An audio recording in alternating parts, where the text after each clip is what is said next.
Hello. You may notice Hello. that I was expecting Bill to do the intro thing, but he didn't do the Oh, intro thing. oh, sorry. I was posting it in the Discord. Sorry. Good. Sorry. I'm sick. God. I was posting it in the Discord like, hey, anybody online in the Discord want to come watch how fucking people record a show? I'd like to 'Cause watch that's that. what- I'd like to That's know. what this. That's what this is all about. Is how does the bread get made, right? Like, everyone listens to podcasts every day. They go on their podcast apps, whether it's iTunes, Stitcher, Pocket Cast, whatever. And they're like, man, I love these things. I have a long commutes every day. I love these things. Mm-hmm. But they don't just they don't just exist. These things get made, And most of Like these art. podcasts, yeah, exactly. There's blood and soul. Not even sweat, just soul. Soul on the Permadeath podcast. There's some sweat. Yeah, these things don't just get made. So people have to understand that, people sit down and record these. So that's why we do this live sometimes, because it's like, hey, you guys get to sit in while we do this. And you guys get to see all the blemishes. Because, like, this is no Photoshop filters, no makeup stuff, Like, we are Bit of real. makeup. We are a real show. Yeah. How you guys doing today? Yeah, I'm all right. On March 10th. Mario Mark. Day.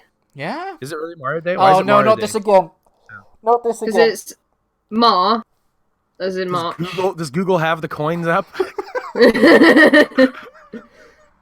Coin! No, they don't. They Good. don't. Okay, so the 10 is the IO in Mario, so it's Mar, IO, Mario. Oh. Yeah. Hello, Neb. This is Hello, the everybody. weird bit about the live Yeah. stream is we're gonna talk to chat. So in the Yeah, audio, that's it's all a right. bit weird, but, Everybody listening to the audio version, guess what? You can still hear it. Mhm. And you can pretend like you're here. So if you are watching this or listening to this at work, let's say you're in your cubicle, and you're typing to your boss, fucking send us a cue, send us a question. Your boss will forward it right to us. They're a listener of the show.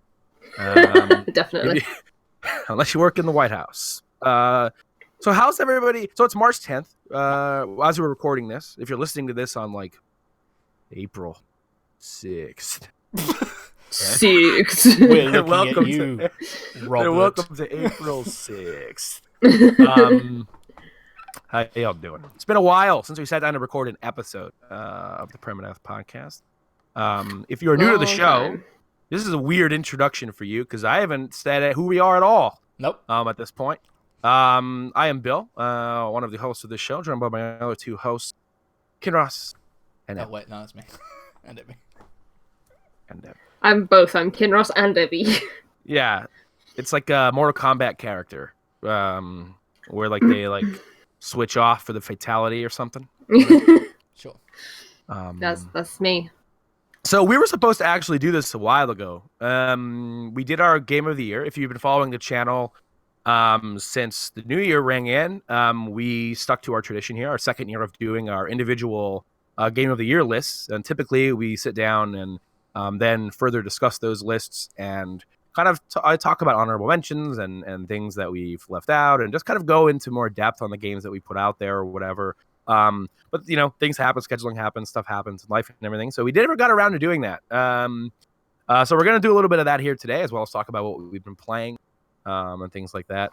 And I've got some fuel in the nostalgia machine for you as well. So Oh, More than a flock of seagulls. more than that, more than Bill asking if birds I have live in been the wondering UK. my whole life if birds exist in the UK. And it turns out I found out Yeah, that's like a 4-year-old reference. 4 we found years out. ago. Yeah. Yeah, that's a deep cut. For all you loyals out there, you're probably freaking out in your cubicle like, oh my God, call back to episode 13.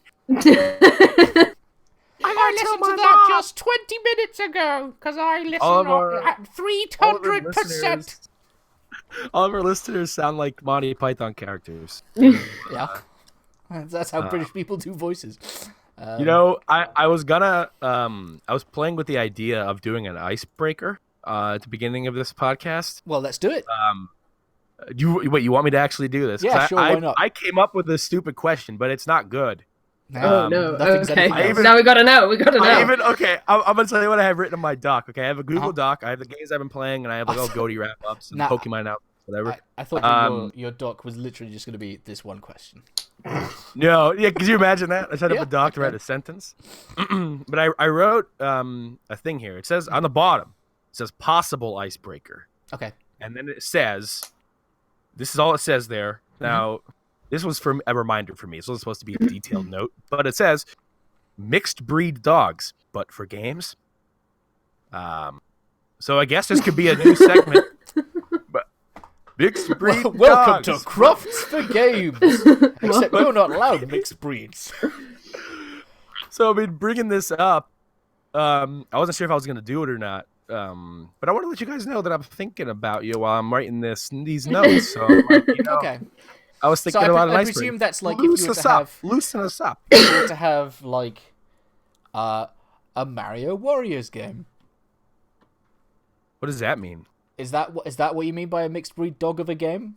It's like, So what it would be is like, yo, you're getting ready for a dog show, right? You know in 10 years you're gonna be at a dog show and you're ready to rock and roll here. You're like, I need to show up. I need to show up with something, a breed that no one's ever seen before. I need to spend the next 10 years just crossbreeding dogs. But I need to only. That's not allowed in dog shows. Oh wait, you can't have crossbreeds? No, because they're not pure. Icebreaker's over. So game of the year. You'd have to start your own dog show where mutts and mongrels are allowed. So, see, I don't know anything about dog shows. So, like, oh man, you should come to Birmingham. They have Crofts.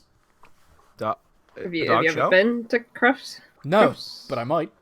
What is that? Oh. It's that like dog show? The British dog show, yeah. Oh, so it's like what's the big American one? Like dogs. What's it called? Dogs USA. Big Dogs Dog have Show time. USA. What is it? I really hope that's the name. Westminster. Wait, is that British? That sounds like it's British though. I mean, yeah, Westminster's pretty British. Is that one in Britain? It's not a dog show. It's a place of politics. Yeah, it's where Parliament is. What is the Westminster Dog Show? Where the fuck is this place? Probably in like New York State. Because New it's York like City, the New York yeah, State. it is. It is New York. Yeah. Everything's in New York. Westminster is in Manhattan. Yeah. Oh.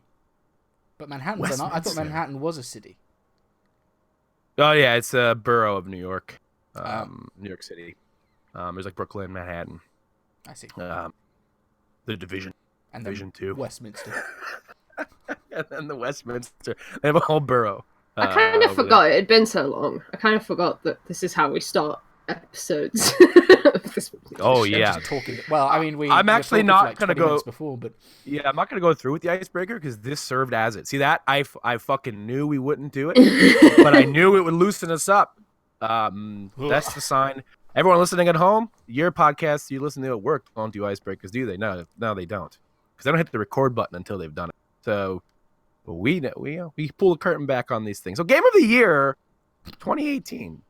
Yeah. Before that, oh yeah, what's up? Yeah. I got the nostalgia juice. Oh yeah, I wasn't sure if that was part of your goatee stuff or not. I wasn't sure. It's part of the goatee stuff, but it's how far we came in 2018. Okay. This is stuff from our 2017 Oh no. goatee. Resolution. The resolution. Oh my god! Just I'm so glad you brought this up. I'm so excited about it. Notes and stuff that I made when I was re-listening to that episode. So, the biggest disappointments of 2017. Mine was Arms and Ukulele. Yeah. Bill's was Mass Effect Andromeda. Fucking A. And Kinross was back and forth. Kinross was Destiny 2 getting buggered and Battlefront 2. I don't know what happened to Destiny 2 in 2017. You just said that it got buggered. So yeah, they kind of dropped the ball on that. Oh yeah, that was like original Destiny 2. It was a bit of a mess. And then Battlefront 2 was all of the like 40 hours of gameplay to What a shame that was, man. What a shame that was. What, Battlefront? Such a good looking game. Like, such a bummer. The DICE EA at the forefront of everything, huh? At the forefront of fucking up all the time.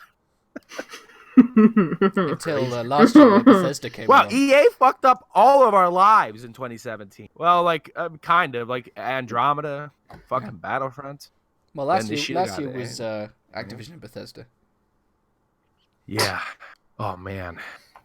Anyway, Abby, continue. The next point is, what would our biggest disappointments of 2018 be if they turned out bad? Bill's was probably Red Dead sucking. If they, like in a hypothetical situation. In a hypothetical situation. Bad. Oh, yeah. What would have been like the biggest disappointment? You do have Red Dead Redemption 2 down on your list, but you were like, I'm not going to be disappointed by it. It's going to be amazing. I've got no worries. You were like, fine. It's one of those things where it's like, my expectations were so high for that game. But like, it's funny because this is a good example to bring up because, like, a lot of people could have, like, fanboy blinders for certain things they really like. And, like, no matter what the criticisms are of it or no matter what is possibly wrong with it, they will sit there and be like, oh, man, this is fucking amazing, kind of be in denial about it. But, like, I think it's very clear I don't do that otherwise because I would have given a perfect review to Mass Effect Andromeda. So Red Dead 2 clearly wasn't a disappointment because I will sit there and talk shit all day on Eureka 7 AO. I'm a big 7 fan, Oh, that's not though. So it's I think it's safe to say if Red Dead sucked, I'm personally so glad I loved everything about it because there is some divisive stuff about that game, but I'm glad that for me personally all that stuff was great. So otherwise I would have been devastated. That would have been if I was one of the people not really enjoying what that game was putting down. I would have been so sad because there are people who were genuinely excited about that game who were disappointed with some of its systems, and like rightfully so. If they're not into that, some of the stuff that game was doing, and some of it was weird. Like, that would have fucking ripped my heart out. That game's getting cheaper already, so maybe I'll play it sometime. Do it. I say already, like we were talking about. It's been out for a while. Yeah. So your other games that you would have been your biggest disappointments were Valkyria Chronicles 4 and Shenmue.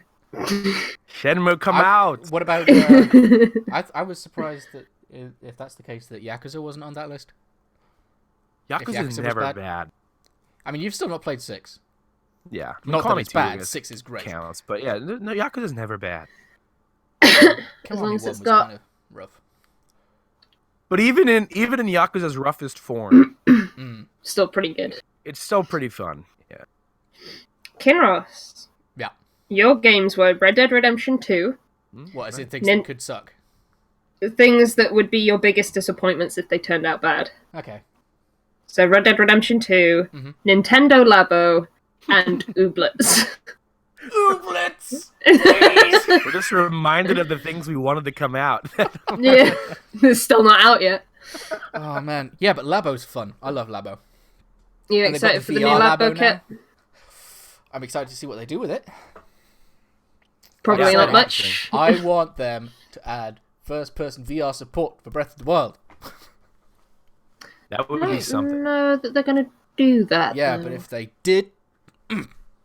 I imagine it'll all stick to the Labo games. Yeah. But I mean... But then Mario Kart 8 Deluxe has Labo support. I think what's cool about it, though, is like... I mean, because Labo games are, I assume, developed by Nintendo. Even just getting small, goofy little Labo games in VR from Nintendo, you still get that Nintendo ingenuity and some of that stuff, and it's exciting. A lot of people bag on it, but I mean, what the fuck? It's fucking Labo anyway. Like, why are you talking shit? Like, leave it alone. It's a fun. You get to build a VR headset with cardboard, you little bastard. Anyway, sorry. Did any of those games turn out to be disappointments? I think that my point for Red Dead was I didn't really care about it, but I wanted it to not suck for the people that also... for the people that did actually care, because that is one of those things that it would have been pretty bad. I think that the online has proved to be about as sucky as people expected it to be. That's pretty bad, yeah. And it's not looking to get better. So, but no, I think the biggest disappointment continues to be Ooblets. Ooblets just not being a thing. I mean, I watched the dev blogs and things like that. So it's still going, but I just hoped that it was going to be out last year. My games that would have been my biggest disappointments were No More Heroes, which didn't release in 2018, Fire Emblem, which didn't release in 2018, and the Shadow of the Colossus remake, which I enjoyed. So that one actually made it. I actually completely forgot about Shadow of the Colossus when doing my Goaty thing. Same, honestly. Such a crazy year that stuff like that slips through. I mean, it was impressive because I was writing my list by looking through the wiki entries. Like, it literally passed my eye. I was like, no. I feel like I enjoy Shadow of the Colossus a lot more in hindsight than I do actively playing it some of the time. Yeah. Because sometimes it was just, like, real fun, but... Oh, yeah, some of those fights are kind of a pain in the butt. My biggest it didn't help that the camera was kind of just, like, trying to be cinematic, but in that, also not very useful. It's one of those instincts that's, like, it's, like likely better not even to touch that damn stick, that right stick, and just let the camera... Okay, oh, fine, camera, you have your way. Just go ahead and fucking do whatever you do you. But, like, such a crazy instinct to try to let go because you're scaling these giant colossi, and it's like, I want to be able to swing this shit around to get the angles I need on it, but like it's wrestling me, putting me in a headlock. And my first time playing that game was this year, was 2018, and I was kind of surprised by because it just seemed like something you would have played already. Yeah, it's one of those games where I always heard about it. Like as a kid, I like weird things I just didn't feel like playing. Like that was one of them. I was like, okay, that, like Psychonauts and stuff. Like I still haven't played Psychonauts. Like one of those games that like I would watch like G4 or Tech TV, and they would be like, Adam Sessler would come on and they would talk about it. It's the best thing ever. You know, I'd be like, oh, I bet that's good. And then I just never got it as a kid. So it was like, oh well, maybe in 20 years or so, and they remake it, or they remaster it and put it out for free on Twitch Prime, like Psychonauts, I'll play it one day. One day. That's exactly what I thought as a child. So, how did you like Shenmue 3, Bill? Was it disappointing? You got Shenmue 1 and 2, so that's something. You got some Shenmue. I don't know if you specified, but... you know, it was a great experience, but, you know, obvious budget showing its face, but I mean, you know, didn't disappoint me at all. You know? Speaking of budget, how is the Critical Role Kickstarter doing?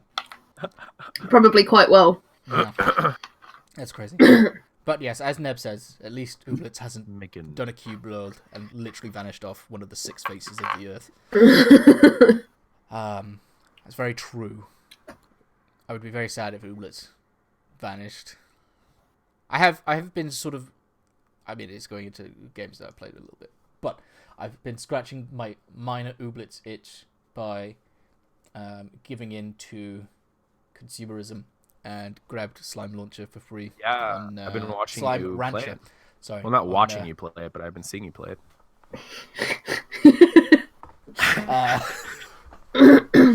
Yeah. Slime Rancher on the Epic Theory. Anyway, moving on. Back to video games.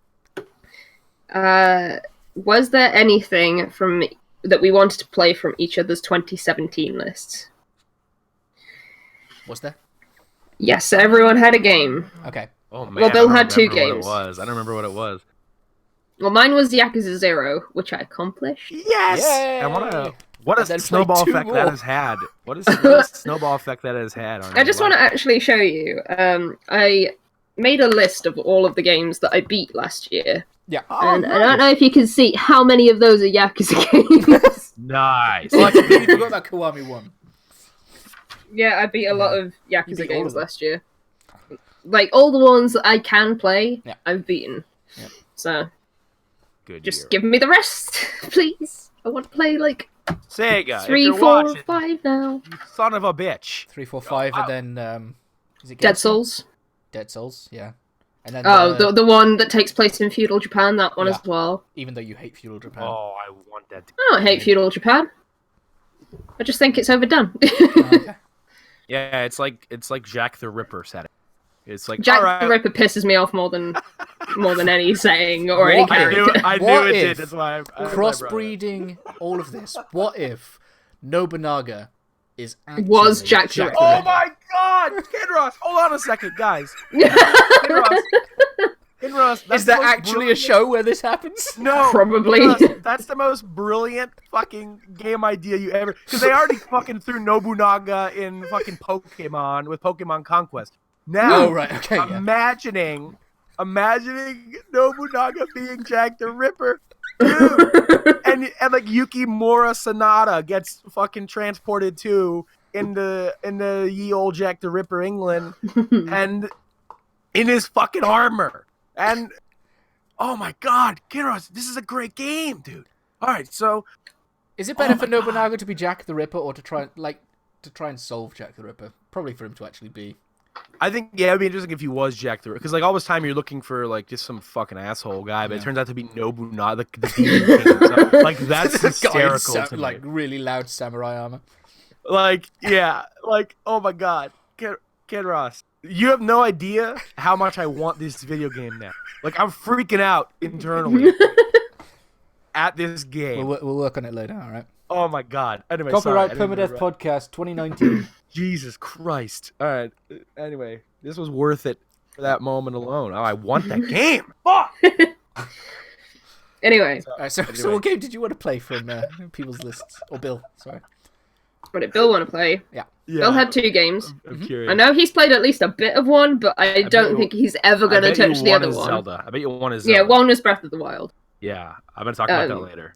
The other one was Xenoblade? Why the fuck 2 would I or the say first? The second one. Why would I say that? I know I'm not. Even that moment, I knew I wasn't going to play this game. I think Why that would I say that? you'd been seeing some interesting things, and you're like, you know what? Maybe I'll give it a go. You know what's funny is actually, I think I remember. I was like, for some reason, of all things with Xenoblade 2, I was like really intrigued by the fucking gacha system in the game, and I was like, oh, I want to play that because you can get rare swords out of a box. You got Dragalia Lost now, so you don't really need Xenoblade. Yeah, like I don't know why that was the main driving force behind me wanting to play it. Like it was like, I can do what? We haven't done my daily login. Sorry. Kinross wanted to play Uncharted Lost Legacy. Nice. You played it. I do that? Yeah. Is that the one with Nadine and? Yeah. Yeah, I did do that. Good job. Thanks. Moving on. I remember you liking it. It's Uncharted. What is that to not like? We got some notes. Uh-huh. Got. What did you want to play from someone's list? Yeah. Yakuza. Oh yeah. Oh, That's right, She yeah, said yeah. it. We talked at length about Yakuza Yeah. All right. many a time. She showed her notebook. Moving on from that, Uh-huh. Bill also wanted to play Divinity 2 and Doki Did not. Doki Literature Club. Didn't do either of those yet. I also wanted Bill to play Life is Strange. Didn't do that yet. Sorry. He owns it. That's a big one. I really want to get to. I feel bad about that one. You also wanted to try Beans on Toast. I have not eaten beans on toast yet. Why did You I didn't. say What did you do in 2018? What the fuck is wrong with me? I said I would play Xenoblade and eat. When am I ever going to make beans on toast? Whilst you play Xenoblade. Oh, man. Sorry. You know, when you come to the UK, Beans on Toast is the first thing. Eat beans on toast and we'll stream Xenoblade. Whilst I'm streaming Kingdom Hearts. Oh, man. That's... And also, Oreo started doing blind boxes, and we talked about that at length. What? So, Oreo blind boxes? I think I'd remember this. Oreo was doing blind boxes. Oh, yeah, that's right. That was an amazing thing for me. An amazing revelation. Did we say they were doing blind boxes, or I wanted them to do blind boxes? No, they were. Yeah, Oreo they are. blind boxes. Or they were, yeah. It was just different types of Oreo in a box. I want that. Subscribing to that. We get sponsored by them, you know? Like a lot of podcasts sponsored by boxes. Like, oh, got to get Shoe Crate or something, you know? And it's like, oh, Shoot. Why would you Get call it 20 Shoebox? get it to oh!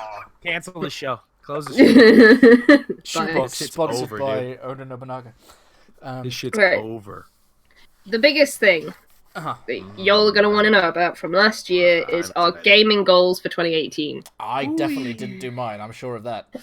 I don't even remember what mine were. That's why it's so fun for me. I know what yours was, Bill. You wanted to get good at a fighting game. I think that was one of them. That's the thing. Like, we mentioned this over and over again. He never mentioned that in the episode. What?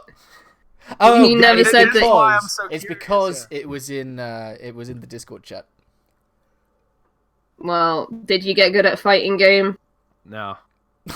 But I hear you got pretty good at Tetris. Yes. You got good at Tetris Battle Royale. I did that instead. I got good at Tetris instead of playing a fighting game, which is more fun than a fighting game.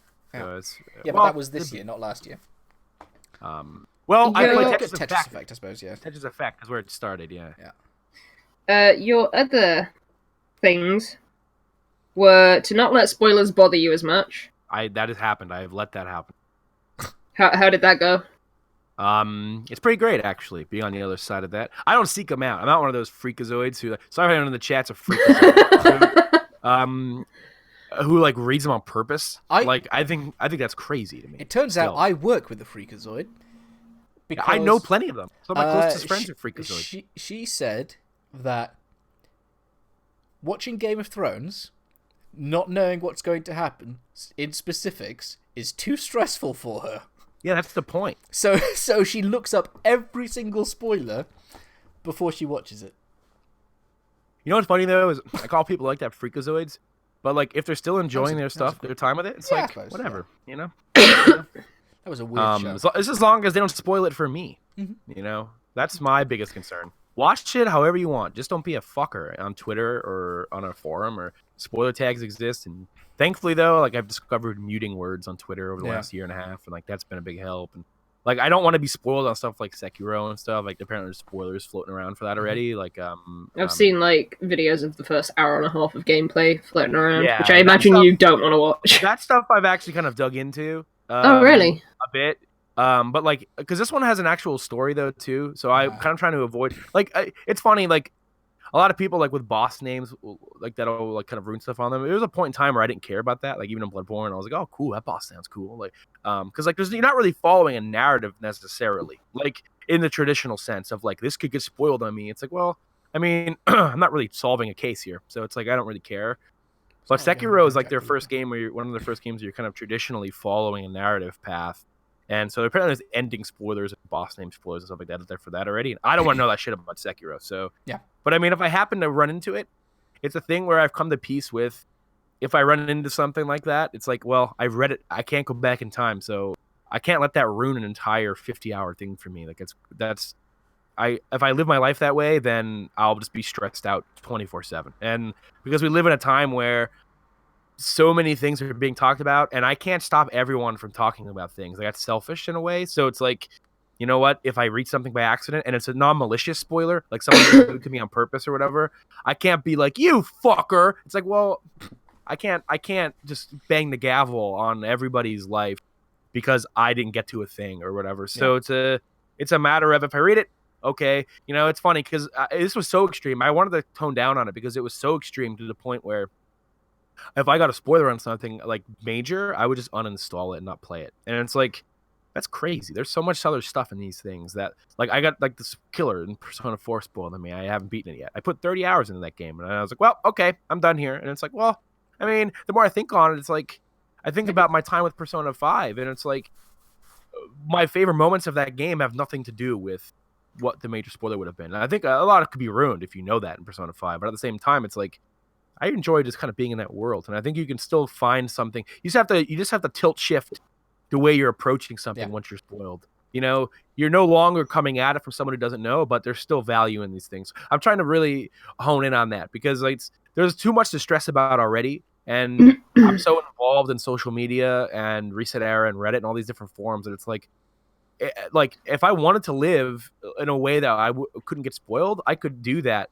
But that's not how I've attuned myself to the way that we go about our week-to-week lives. So I need to accept the fact that I'm going to get spoiled. So I've done that, and it's been much nicer. That's one thing I've actually done, and it's been positive so far. Good job. Thank you. Good job. And I know you've definitely succeeded at your last one from the way that we talk about games.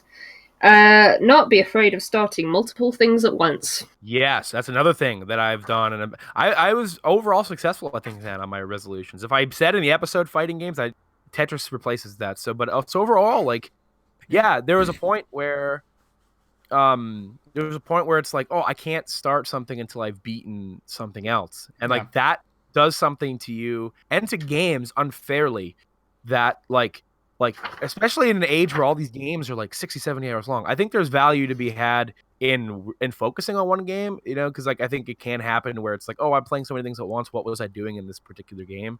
Or how does this game work? Exactly. Like I went back to Spider-Man to capture footage. I mean, this is a weird example because I was far removed and finished with Spider-Man.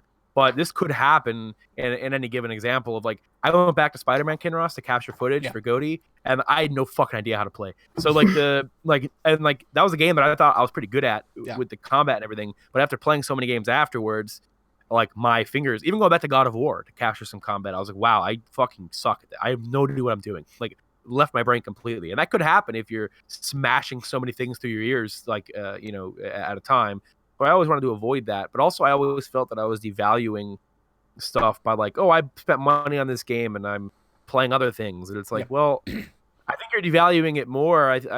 For me, I was devaluing things more by like, I started Assassin's Creed Origins and I'm like, I can't start any other games till I beat this game. Well, it turns out that game's like 100 hours long. Like, I don't have time to just beat that game and then play something else. So I was starting to like kind of rush through it, and I was starting to hate that fucking game because I was like, "There's too much in this game." That's not the game's fault. The game was made to give you value. Why am I mad at it? In a way, because you could crit path that game if you want, and I think that game's very good. I have no the content in that game isn't a complaint for me.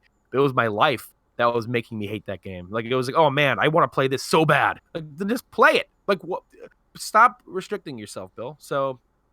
I kept I still do this. I don't do the Excel sheet anymore. I just use a document now. That was way too much of a chore. The Excel sheet was, it was like, started, and then I wasn't doing enough with it, so I was like, I'll leave it be. Yeah. So now I just keep a little journal, like in a Google Doc, where I keep a paragraph, and I keep track of everything I'm playing. It's actually a really cool website. Forget the name of it. I'll think of it later on and link it on Twitter or whatever. It's a really cool website that I use too. I just haven't used it in like a month or so I haven't really been on it. Where you keep track of your games. It's like a completionist website in a way. Yeah, kind of like that. Where you keep track of the games you're playing. You keep track of what you have in progress, what you have on hold. There's a little notes section for it where you put a note next to the game, like, oh, this is what I did last or whatever. One of my biggest issues is like, I don't want to leave a game and then come back and not remember what I was doing. But it's like, Bill, you could, words exist. You could put notes down for yourself and kind of get acclimated back with the story and everything. And keeping track of everything you're playing at a time and like keeping up to date on it really puts you in control over it, and it makes you feel like, oh man, this big backlog I have is more manageable than I thought when I'm not just trying to work through one game at a time. Like, I mean, that's probably the most efficient way to do it. But in terms of an enjoyable sense, because like oftentimes, I'm sorry, I'm rambling here, but like oftentimes it's like you sit down and you have so many games and you have that game paralysis where you're like, what do I fucking play? Like, what do I play? I don't want to start anything new because I have this game started. But it's like, you know what? Like, what are you in the mood to play? If you're not in the mood to play that game you have started, then you shouldn't just play nothing. Pick another game, See, I have the game paralysis where I'm sort of, you can kind of see it back there, looking at this. Is that your Switch games? Yeah, that's my Switch games. Looking at them going, I don't actually know. I mean, I've not really properly started this one. I got this guy. Yeah, I've also got that to add to the collection now. Don't know if I feel like playing it or not. Like, who knows? But I've not played much of this one as I wanted to. I've now got more stuff to do with this one. Objection. It's pretty crazy. Now my orders, it's all out of order. I've ruined everything. Objection. Sorry. I don't know anything about Ace Attorney. Is that what it's called in English, or is it called Phoenix Wright in English? Phoenix Wright. Yeah. Okay. Both then. Objection. Sorry. So you did great with your. Yeah, feel very good about that. Now I need to make real life resolutions and stick to it like that one. I'll go through mine real quick because I had 2. Right.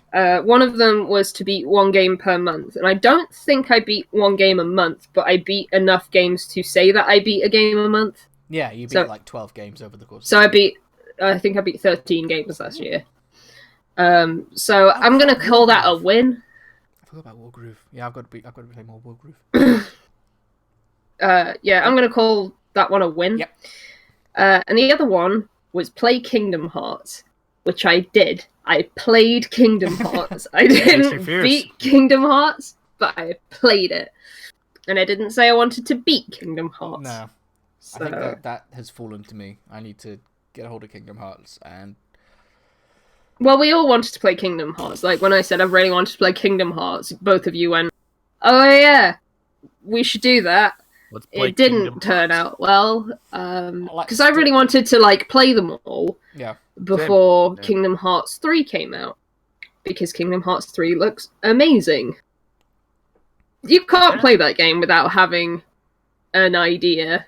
Apparently there is, like, a video on the disc that's like, here's everything you need to know to be able to play this game. It's like 20 minutes long.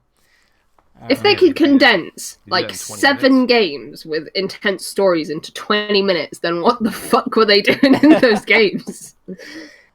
Talking. Gummy ship. Gummy ship, yeah. So those were my New Year's resolutions. I guess it depends. So, yeah, you done them?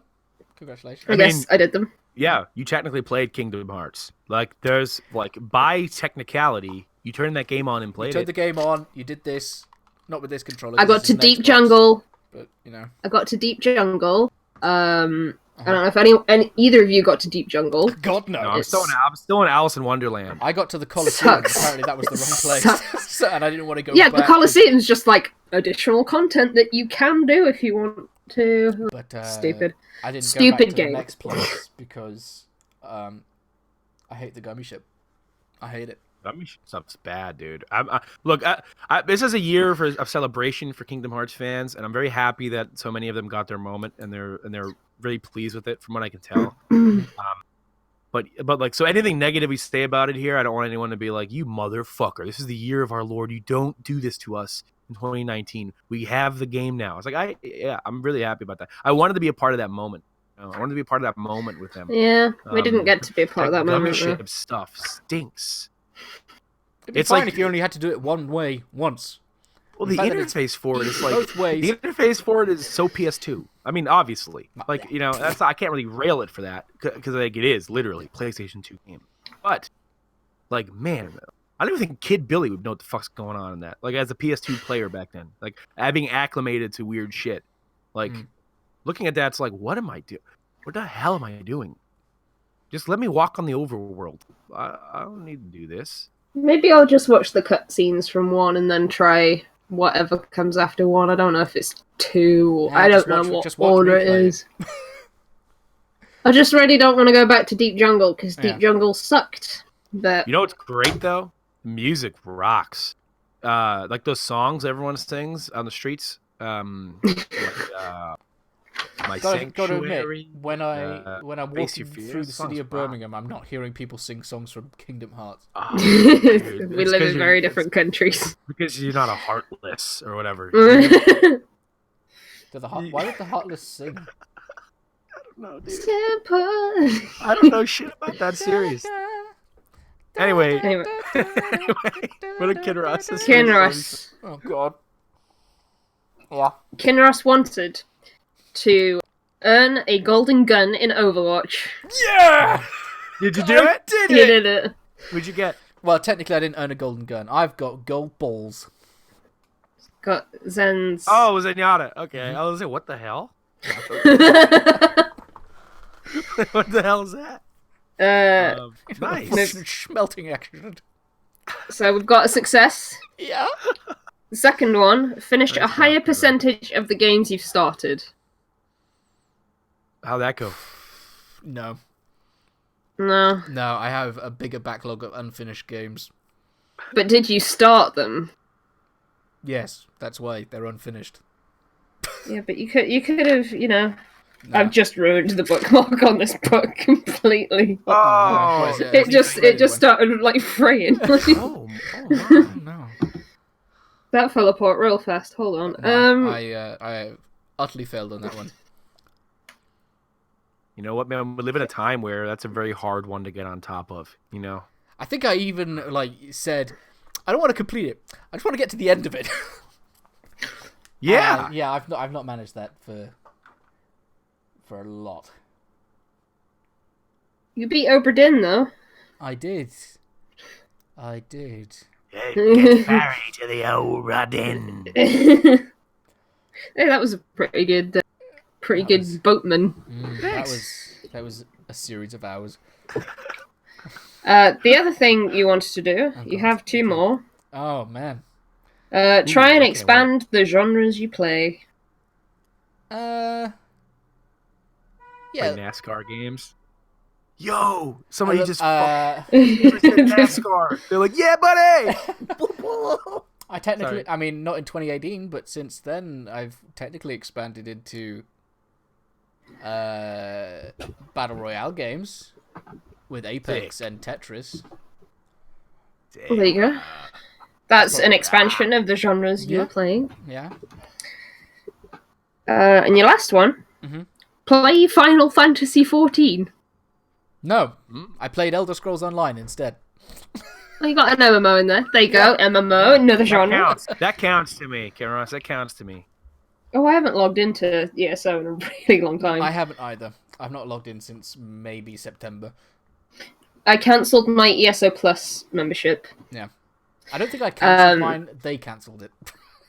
They're like, no, I cancelled it because I was like, I'm forcing myself to play this game when I'm stuck in a section of the game that just sucks. It's like Cold Harbor's not fun.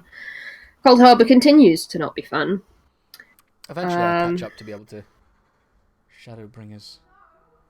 I don't even know what that is. Is that an expansion? Shadowbringers is Final Fantasy 14. It looks hype! Man, I've only got to get through Realm Reborn, Swordwind. A lot of story. Heaven's Word. Heaven's Word, Sword. Stormblood, yeah. And Stormblood. A lot of content to roll through, unless you pay to get a story skip, which I don't recommend doing. Because Heaven's Word is a fantastic Final Fantasy game. I don't know if I like Final Fantasy games. What about 15, dude? 15 wasn't... I mean, is 14 like 15 in any way? Not really. It's got Noct in it soon. But you just get you don't Regalia. You just say you don't like Final Fantasy game. But you played a Final Fantasy game. Yeah. Which most Final Fantasy people say, it's not like a Final Fantasy game. Yeah, every Final Fantasy fan says about every Final Fantasy game. Fair enough. This isn't like Final Fantasy.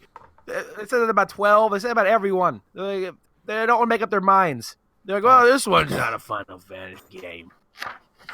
You shouldn't get machine. That's pretty much it for my notes, apart from Bill wanted to do casual Friday Google Hangouts. I still want to do that. Yeah, I do too. Still want to do that. Get it as we're going dungeoneering. Fuck yeah, there dude. You go. If I played on EU servers, I would play with you, dude. But in chat, I'm talking in the chat to Axer. But yeah, I'm just a big dumb cheeseburger eating American. Yeehaw! But are there EU servers? There's no EU servers. Sorry, I don't mean to keep interrupting you, Ebbie. I'm just like streaming of consciousness here. Wait, there are no EU servers. Are there EU servers? I don't fucking know. Anyway, sorry. I think that there was one. Sorry. Or am I thinking of Elder Scrolls? I don't know. But yeah, that's all of the notes I had from the nostalgia book. That was awesome. I forgot all about that resolution stuff, so that was very fun. I thought it'd be fun to see what our biggest disappointments were and what could have been our biggest disappointments that's my favorite. last year. That's fun for me. There's an EU data center and they're splitting it up. Yeah, they're doing the same to the North American one. They're like combining realms and adding new data centers and stuff like that. Which will be interesting. But that means I get a free transfer off my dead ass server, so that's cool. Anyway, sorry. So do we? So we did our GOTY videos then, our 2018 stuff. Yeah. Do we have? I assume I didn't even think about it. I forgot about resolutions and stuff like that. I do have stuff, kind of in mind, stuff like that. Unless Ebbie, you prepared questions or anything like that for any. I guess we could ask those same questions. Yeah. Probably the same questions again. Yeah, so let me open the book. yeah, that's easier. Yeah. So what were your biggest disappointments from last year? Oh shit. Probably Fire Emblem and No More Heroes not releasing in the year that they said they would. I'm trying to think now. My biggest disappointments in 2018. I'm trying to think of what really pissed me off. I actually have one, but it's kind of a weird one. Yeah. It's Yakuza Kiwami. Because the first one. 0 was good. Mm-hmm. Kiwami 2 was so good. Yeah. Yakuza 6 was so good. That game is like the dip, in my opinion. It's not like a huge offensive disappointment where they ruined the series or whatever. It's just not as good as everything else that I played. It's a disappointment relative to having played the other ones first. Yeah. I still think 0 might be my favorite Yakuza game. I think it's the best one they've made. Yeah. It's just out of the ones so good. I think it's a tie between 0 and 6 for me. I'm looking forward to playing 6. Sega, look, Sega, you motherfucker. A sidebar here. If you're watching this, I know you're watching this. We've talked. Shigsy. We're waiting over here for those fucking remasters of 3 through 5. I want to play 6. I know I could just play 6. I'm gonna eventually just play 6. Yeah. These games are already localized. I don't know anything about game development, but here's what I imagine it looks like. One guy on a computer by himself, copy and pasting text to the ports. Just copy and paste the English text, release it on itch.io, and let's go. I want to play that shit. Fair enough. Maybe that's the biggest disappointment, really. Yeah. And I know I realized I'm talking about a game that came out in 2017. Yeah. It was a disappointment in 2018, but I played all of Yakuza in 2018, so a lot of my time was dedicated to that one franchise. So is Fallout 76 a disappointment to you?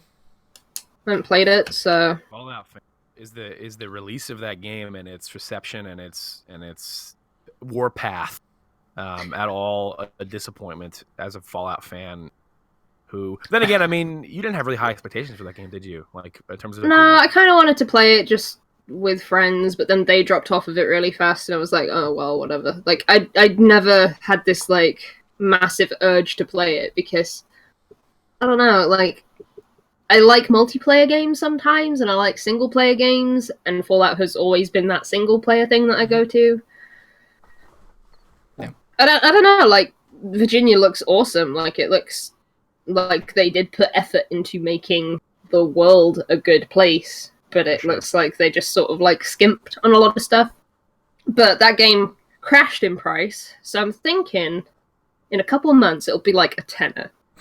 And maybe I'll try it then. Yeah. When literally no one's playing it. Which is probably the best thing, because then it means that no one's going to grief you.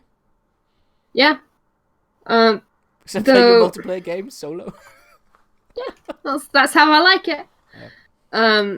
I can't say that Fallout 76 is a disappointment because I haven't played it, and I know that I know people who really like Fallout who did get some enjoyment out of that game, so... Fair enough.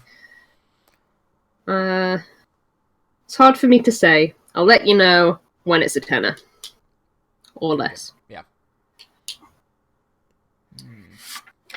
Any other disappointments? It's an interesting year. I'm looking through the games and everything. I'm trying to really pinpoint what I didn't like. Or what I was looking forward to. It disappointed me. And I have two kind of one interesting point that I think is not necessarily a disappointment in the game itself, but I think, I was thinking about it yesterday actually, because I bought the Super Collector's Edition of Valkyria Chronicles 4, and I have that came with a tank statue of the main tank in the game, and I have that on my desk and everything, and I love that game. I think it's great. But it was interesting that I haven't played more of it, because it's literally Valkyria Chronicles 1, over again, pretty much. Right down to the point of them having it set perpendicular to Valkyria Chronicles 1 at the same time that game's happening. I think that's cool because that's the coolest part of the story for me in that world. but like it's interesting in that I'm not disappointed in the game itself. I might just be disappointed it's so similar because I have no desire to spend 50 hours on it. I have desire to buy it as many times as I need for them to make more of that series because I like it existing and I think it's great ideas in it. But like it's an interesting situation where maybe I'm disappointed they played it so safe. And then, I mean, you know what? No. I want to because I don't want to sound like I'm like ungrateful that they decided, you know what, we just made that shitty action RPG. These fans wanted a Courier Chronicles game that sticks to its roots, and they did that 100%. Like there's anything you could want in like, oh man, please just make another one. They made another one, and it is very good. I think I'm disappointed in the fact that they felt they needed to play it so safe, or maybe I'm disappointed that they did need to play it so safe because there's so much potential in Valkyria Chronicles because they did so many neat things with turn-based strategy in Valkyria Chronicles 1, where, you know, like the whole system of controlling the unit real time, you know, and just the way that played out and the systems and the art style and the engine and all these things coalesced into such a cool formula, cool package that like, wow, this is one of my favorite games of that gen. I love Valkyria Chronicles. Like I even ate up the anime adaptation, which like wasn't amazing or anything, but like it was cool because they kept the art style and everything. I was really into that world, and I still am. But you know, it's a thing where they did so many neat things with that game. It's like, wow, there's so much potential in like to extend Valkyria Chronicles. But they had an unfortunate route where they made the PSP games. So Valkyria Chronicles 2 was kind of a dud, and then because Valkyria Chronicles 2 was such a dud, Valkyria Chronicles 3 never came out here, and the storyline for that sounds great. Like everything I ever heard about Valkyria Chronicles 3 story is you're kind of like a disgraced unit who you're like kind of exiled or whatever, and you're just renegades and all that. Like that's cool. That's a cool way to do a story in that universe. Whereas then you have Valkyria Chronicles 4. Well, after that, Valkyria Revolution, the Azure whatever shitty game they put out, I was excited for initially. That kind of flopped and bombed because it was so bad. Then it's like, well, okay, we have to play it safe now. We don't want to fuck this up. Let's make Valkyria Chronicles 1 again with a less memorable cast. And that sounds like such a negative thing to say because this game is so good. Like it is good. Like it's everything I would want, everything I loved about Valkyria Chronicles in here, on top of some extra stuff, you know, some new stuff they've added, like APCs and being able to move units as a squad, and so many nice quality of life things I would have loved to have in Valkyria Chronicles 1. But I think I'm disappointed in the fact that they fucked up the series so much down the line that they felt they needed to make the first game again. Because they could do so much more because they were so brilliant with the stuff they made in the first game and the ideas they had in the first game, that having them iterate on that and actually iterate on it and not just make it again would have been, I probably would have beaten that game. And I still play it every now and again. I just played it 2 days ago. But as I'm playing it, I'm like, man, these battles, like I got more Valkyria Chronicles levels. And like, you know, anybody who loves a series who gets more content in it and it's good content can't really complain. And I think the game is great. And it is on my honorable mentions of last year. But I wish it was more remarkable in that I could have put it on my list, because I think that series deserves to keep being where, and I think it might have flopped financially because it just didn't kind of catch the eye the way, because when the Valkyria Chronicles 1 came out on PC, it was like, wow, what is this game? It blew up. It ignited sales in the West again and brought a whole new audience to it. And I think Valkyria Chronicles 4 released at a weird time, and I think it was just too much of the same for a lot of people. And I think I'm disappointed in that game's fate. It's out of print on the Switch in the UK already. Yep. If you want it, you gotta buy it used. Damn. And it's not cheap. So that's the fate of Valkyria Chronicles again. They did. Not only did they copy the first game, they copied its fate in terms of sales when it originally came out. Just a shame, because I look at that tank on my desk every day and I'm like, man, I love Valkyria Chronicles. And that game is great. I know I love playing 4, but I know it's the future of it's doomed. I feel like they could have. There's so much potential to just even the visuals. It literally looks like the first game, you know. Yeah. Like and again, that art style is amazing. It doesn't age, but at the same time, it's like, man, could you imagine if? This is what I keep thinking about. Sorry, I'm rambling here again. What I keep thinking about is like, I look at Dragon Quest 11 and like how amazing that game looks in HD. Like those are like the Dragon Quest 8. That's the art style. That's the the Toriyama anime look. Mm-hmm. realized in such a beautiful way. Like imagining like that type of polish entering the Valkyria Chronicles engine instead of it just looking like Valkyria Chronicles 3 or Valkyria Chronicles 1 from 2008. Like, man, it would have been fucking cool. Like, it would have been great. You know, I think there's a lot that could have, but low budget. It was a low budget. You know, they didn't put a lot of money into it, I assume, because it's a risk. Why would you? You know? Yeah. So, like, they kept it totally safe, which that's meant. Other than that, I had to listen to the music in Dragon Quest 11. That's all I got. Yeah, I fair one. think of it. I can't think of anything. There's got to have been something that I complained about. Me, especially, has to have complained about something last year. Was there anything that you really didn't want to complain about?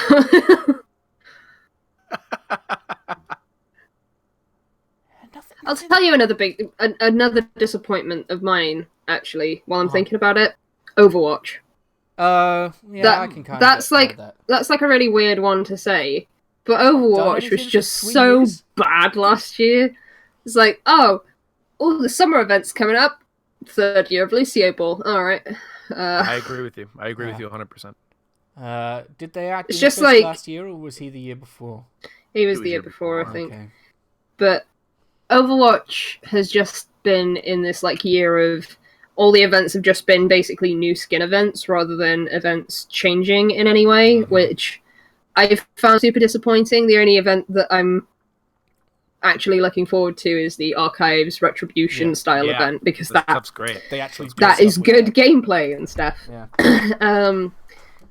But they just went through this like this past year is just them introducing heroes that break the game, so it's not fun to play anymore. So Brigitte was the example of that, where she had a shield that she could, stun you out of your ult and it'd do 50 damage, and she was just really not fun to play against. And you'd always see them because she was so broken, and people obviously want to win, so you run Brigitte. Yeah. And they've done it again with going, you know who needs buffing? Bastion needs buffing. We need to bring back Bastion sitting on the payload for the Reinhardt. Because the only thing that they did to Bastion was they basically reduced his weapon spread, so he's more of like a centered. He's more accurate with what he's doing, and it's just like you'll always see a Bastion, and you're like, well, I don't really know what to do about this because I don't really play anything that counters him. Yeah. So that's great. I can get behind that one. And I know it's weird talking about, again, a game that's quite old at this point, but Overwatch is like a social game. That's the funny thing, though, about games as a service, is like these things are ever present, and I think it's an interesting time in games where it's like, even adding it to a game of the year list, I think these games are continuously iterating and improving on themselves to the point where some of these games as a service games get content updates that are sequel sized, like even, people put MMO expansions on their game of the year list. So it's talking about Overwatch going forward. It's the game that in this industry now, these people want us playing one game a year. And if they want us doing that, and they want us to continue talking about it, and they want us to, have it in the conversation for awards and best ongoing game, or potentially even like, oh man, this was the game of the year this year because of its updates, and it blew everyone away. Like Fortnite didn't come out last year, but it was a lot of people's goatee because of what it did last year, because of the impact it had. So Overwatch wants that. They want us to keep doing that. I mean, but the problem is they're not doing that though. That's the thing is if they want us to talk about it in that way, like it is an old game, but it is still a relevant game, and I just kind of wonder. Service, they need to step their game up. I just kind of wonder if they sort of like abandoned Overwatch in a way, because there's been this whole loot box controversy thing going on. It's been banned in some countries and stuff. There's a lot of speculation. It's a weird time for Blizzard. It's a weird time for Activision Blizzard, with everything that's happened there, with the greed of Activision and Bobby Kotick and all that stuff. It's a fucking shame what is going on over there. And Blizzard's one of my favorite developers. And to see, like, one of Blizzard's hallmarks is, we don't put games out often. And it's a shame to look at some of the earnings calls and the way that these meetings go and have them talk about Blizzard needs to put out more games. It's like, no, they don't. They don't. It kind of ruins it's kind of antithetical to what they do. And I think it has, a lot of people could say, oh man, did they kind of pull people away from Overwatch to make something new? I would hope not. I mean, Jeff Kaplan's obviously still involved. And as long as he's on the team, I have confidence in that team.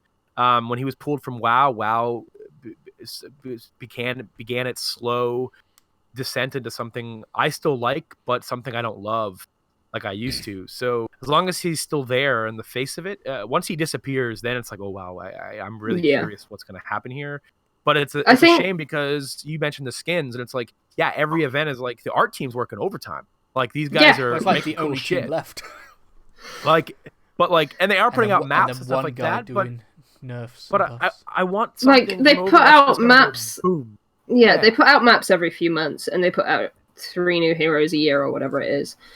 But the thing with Overwatch compared to other Blizzard games is a lot of other Blizzard games get really big content updates, and I can't think outside of maps and maybe a couple of arcade modes and some heroes when there was a big update that everyone was really excited for. Probably the last big update was when they added custom games. Yeah. I mean, the commendation system, if you count that, or whatever, like what are they, endorsement? Yeah. The endorsement system is pretty nice. I'll tell you what. One thing I want them to add, and I don't think they ever will. I mean, that's the thing, is it's not really. Yeah, it's just UI stuff, general user experience stuff. What I want them to add, and I don't think they ever will because it's the way Overwatch is structured, is we live in an age where everyone's copying that battle pass system, right? And I think there's really good iterations on the battle pass system, and it's the thing that, like, it's eye-rolly to expect it in every game, but at the same time, it's like going forward. They kind of did it actually with the Anthem event they did. I don't know if that was them testing the waters for how we would.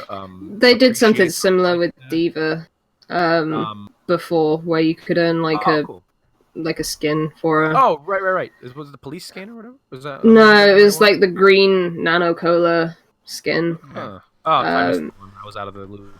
I think that Battle Pass is... But that one's just sort of like... weird, but the way that you can sort of regularly microtransaction. My desire is these fucking holiday events where everybody just smashes their face against arcade mode to try to get loot boxes. Yeah. Because like the only thing to look forward to are skins. Like the only big moments to look for. Oh man, look at these skins! To the point where I haven't grinded for skins in like 2 years because I just kind of don't care anymore. I think adding an alternative progression to these events will make them fresh again, even if they're just copy and pasting Lucio Ball again. I think coming in and being like, oh wow, here are these event skins, or like maybe there's one big event skin that you can get at the end of this event's progression line or something, and it's like. I think that would help me play it because it's not as aimless then also, I think there's a worry with Overwatch of like adding specific challenges could mean, oh, people aren't playing heroes the way they should. They're all just trying to play this character. Well, it's like people do that anyway. So like just come in because there's no stacking in quick play. So if people want to quit because they can't fucking play Ashe for a challenge, then fuck them, get them out of here. Like, whatever. They'll get backfilled by somebody, So it's a thing where it's like, don't be afraid to do stuff like that because you made a hero game, like just do it. I love Overwatch. I recently got back into it. Recently, all my console crew has finally shifted back, not back, but have all shifted over to PC now. So it's like, oh, everybody I used to play with is all here. So it's like, I'll get back into it for a bit, and I've been having a lot of fun with it because I haven't really played Ashe. I haven't really played some of these other characters, and I'm like, oh man, I'm having a really good time. So that renewed interest is there, and I don't want to get burnt out again. And it's funny because when you think of FPS games, it's like, what do you really add to these things besides maps and stuff like that? But Overwatch is such a special case where they've built such a unique universe around it that I think the support for it is disappointing. Not because like, oh man, these guys aren't working hard. Clearly, these balanced issues go into these things, and there's so many factors that don't factor into something like a Call of Duty. But we have such a rich world with such potential. That's one of the things that like continues to piss me off, though, is that they do have this like really interesting world, but how often do we see that in the actual game? That's what I'm saying. Like, yeah, pretty much. It's like when they had that Anna event, and they were like, "Oh, by the way, Soldier 76 is gay," and it's like, okay, could you not have like shown that in the game somehow?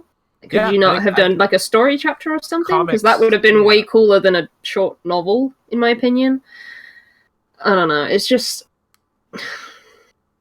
it's a precedent they set with their events, where the events are more about something that has nothing to do with the world and more to do with selling you the skins. And I don't want to sound like I'm like, oh, microtransactions, whatever. It's a thing where like Neb says in the chat, the game isn't even canon technically. It's like I want it to be. I want them to do something in the game that is canon. I mean, what you want is for them to make Titan. I mean, make something similar to what was maybe in there as a mode. It's a thing. Everyone wants a story mode and all that stuff. And maybe I don't need a traditional story mode, but maybe something that resembles it in a multiplayer fashion. I think. I don't know.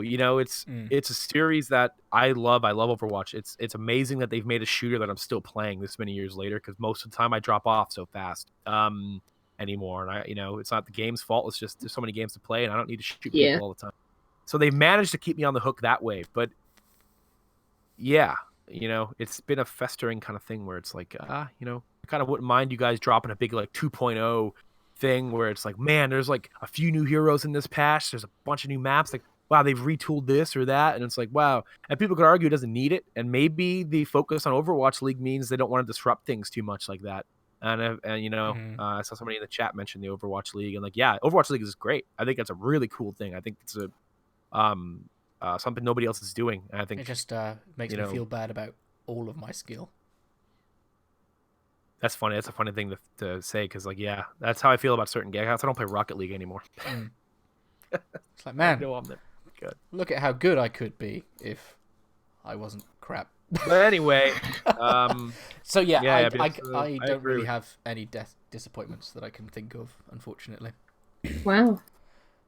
There'll probably be something, but nothing was so heinous that it comes. It wasn't last year. I'm a little bit disappointed that Reggie's left Nintendo, or is leaving Nintendo. That'll be my disappointment of 2019. Reggie going to live the good life. Yeah. Don't blame him. Yeah, man. If you can retire that young, fucking do it. Yeah. Okay. So, moving on to the next question. Yeah. What would our biggest disappointments of 2019 be if they turned out to be bad? Sekiro. Easy.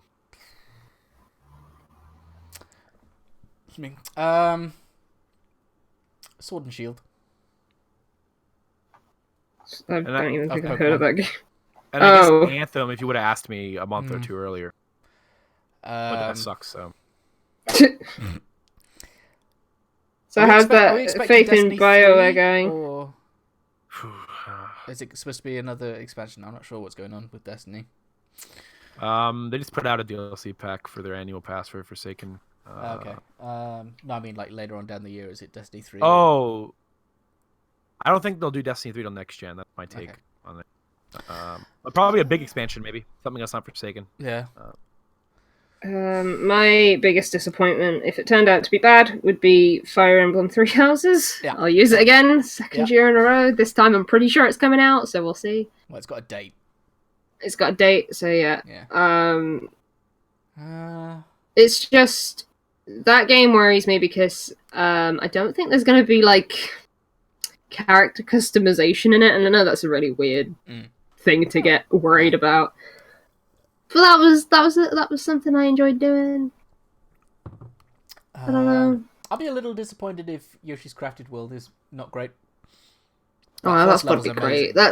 That's the game I want to play. At the minute, I'm not actually playing anything because that's the game I want to play. That comes out soon. Yeah. What? Yeah, it comes out at the end of the month. Oh, I thought you said in June. I was like, soon. Baby. Oh, baby. Sorry. Okay, so quickly, next question. Is there anything that we want to play from each other's lists? I don't remember any of those lists. I've already done that by starting Starlink. Yes. Hey. That was one of the take. I mean, before like I already started playing it as a cheat answer, but yeah, from watching your list, like that was the one I wanted to play. So I started it a week ago. So yeah, game's awesome. I like truly think the game's awesome. It's this is nice because it bashes off of what I've been playing for later. Yeah, that game surprises me in a lot of ways. You think of Toys to Life games, and like I've never really played them really in my life, Starlanders, stuff. But they've done a really neat thing with Starlink where the gameplay doesn't like. I don't want to say They've done a really neat thing where the game doesn't suck. Yeah. I don't want to say that because I don't want that to imply that those other games suck. Because I know I've heard a lot of good things about Disney Infinity and Lego Dimensions and stuff like that. But there's such a focus on the toys with those games. Whereas they did a really cool thing with Starlink to where there is such a focus on the gameplay itself that they let you buy all of the toys digitally. And that's what I did because I want them all. I'm too lazy to do the toy stuff. I just kind of want to play the game because the game itself is what interests me a lot. That typical Ubisoft form is done. I love it. I think that the other thing that helps a lot is that, I mean, maybe it's less the case now with things like Infinity, even though that's dead, and Dimensions, that it sort of felt like you could only, Skylanders, you could only really beat the game beat and enjoy the game if you bought all of these little bits of plastic that could cost you 15 quid or whatever. Yeah. And Starlink, you can do it all, except for like a couple of collectibles. With the base set, you can have a great time. The combos work fine. Combat's still enjoyable, even if you're not pulling pieces off your model or whatever. I think that helps. It's a game first with Toys to Life features rather than Toys to Life. That's what I was trying to say by saying the gameplay doesn't suck, like by being an asshole and trying to low key insulting other Toys to Life games. But that's the succinct way to put it. Yeah, for sure. Yeah, I'm not too far into it, but I love that, because it is so rooted in Toys to Life that I love that they. Like, I was surprised by that. Oh, man, in the middle of combat, I can go into my menu and just swap out my weapon and put a different element on because this wants me to it. I'm not screwed by starting a mission. Because, like, that's parallel to, I have this toy in front of me. Let me rip this gun off and slap this one on. I think the amount of customization you could have for your ships and, like, the mix and matching and everything, like, all of that translates well to a digital form if you're not using the toys. And I think it's snappy, and I think just plays really well. I think it's super satisfying. I really like it. Thank you guys for liking that game. Thank you everyone else for not liking that game, so that it became super cheap. Yeah, right. It's been on sale so much. I got the digital deluxe thing for like $35 and like comes with every fucking shit. Like, you know what? I think if it gets any cheaper, I'm gonna buy another starter set and just put it away for like 20 years, 30 years. I do like the game enough that I might not use them to play necessarily, but I may end up buying some of those ships just to have on my shelf. They're cool looking. They are cool. Yeah, like I think the game's cool enough that it's like, oh man, I kind of want these. They're on sale at Best Buy for like $7 a piece. And the cool thing is, Kinross can demonstrate this. You can take the wing off of the R-Wing, and you can put it on upside down if you want to. Oh yeah, I noticed you can do that digitally in the game, and it's like it's so interesting. Oh, that works, but yeah, you can put it on like any way. It doesn't really help you in gameplay. It's just cool, and it translates to the game really quickly. So because I've put the gun on backwards, it means that you can fire backwards. Yeah, which is something to remember. Yep. Because I was like, why is no one dying? Because everything had been put. I did that. I put a gun on backwards, and I was like, nothing's taking damage. I don't know why. Because it looked like the fire should have come out the back rather than the front. But the fire comes out the front. Yeah. Anyway. How about you guys? Mine's Red Dead Redemption 2. When it's cheaper, because I'm poor at the minute from buying Switch games that I don't play, so... I'm also hoping for y'all that they port Tetris Effect to the Switch. Yes! Play Tetris Effect? Oh yeah, and Kinross' favorite game of the year. Well, I'd like to play Tetris Effect, but I don't feel like people would see me for a long time if I did get it's just not clicking for me. I don't know why. It's Tetris. Yeah, I know it's Tetris. I don't understand why it's particularly different to any other Tetris. I mean, it's not. I mean, it's Tetris. I mean, it's everything around it. But it depends how you take to what it's there. But can't you get like a dodeca Tetris or something? Yeah, I think that system is really fun. I don't like that system because I don't understand it. Now I can't get it to work. So it's just a waste of time. Fair enough. To me as a player, so I am literally just playing Tetris with distractions around the side. With like chill music, right? It's got Some of it. Yeah, I love the soundtrack. Some of my favorites of the year. You can't look at them as distractions. You have to just zone in and let it envelope you. You do mean envelop? Yeah, but I mean the word's spelled like envelope. So. envelope. Well, there's no e on the end of it. For it, yes, there is. For envelope? No.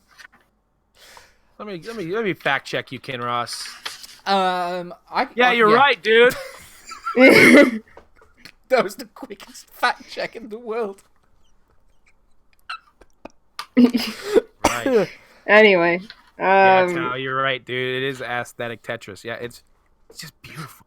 Anyway. Kinross, what do you want to play? You got to pick one. I don't think that there's anything on anyone's list that I haven't actually played myself.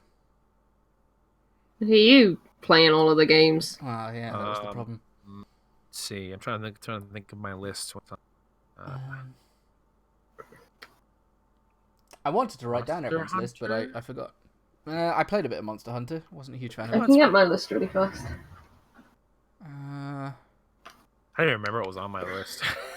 My list was Yakuza 6 and Yakuza Kiwami 2, Moonlighter, Pokemon, Smash Bros, Obra Dinn, Captain Spirit, which you haven't played. No interest in it. Rude. I just not a huge Shadow of the Colossus, Overcooked 2, Super Mario Party, Starlink, and Octopath. Oh yeah, you literally have played everything on mine, Kinross. Wow. Yeah, good job, man. Well, I might want to go back to Octopath. I'm not sure. I guess that's like the closest. I'd like to start Octopath again. Okay. What do you want to eat in the next year? Do you want to try beans on toast again? Oh, right. Okay. I was like, this is a weird question. I still haven't eaten it, so yeah. Yeah. Alright, we'll try again 2020. Things on the list. Oh my god, it's going to be 2020 next year. Gross. Yeah. Fuck it. Anyway. All about hindsight. What are your goals for this year? I did actually have one, and I've been horrifically bad at it already. I'm 3 months behind. That I wanted to, much like your play a game a month, I wanted to, because my lack of review experience shows in my goatees, I feel. I wanted to get better at that, so I was going to write basically a mini review of a game a month.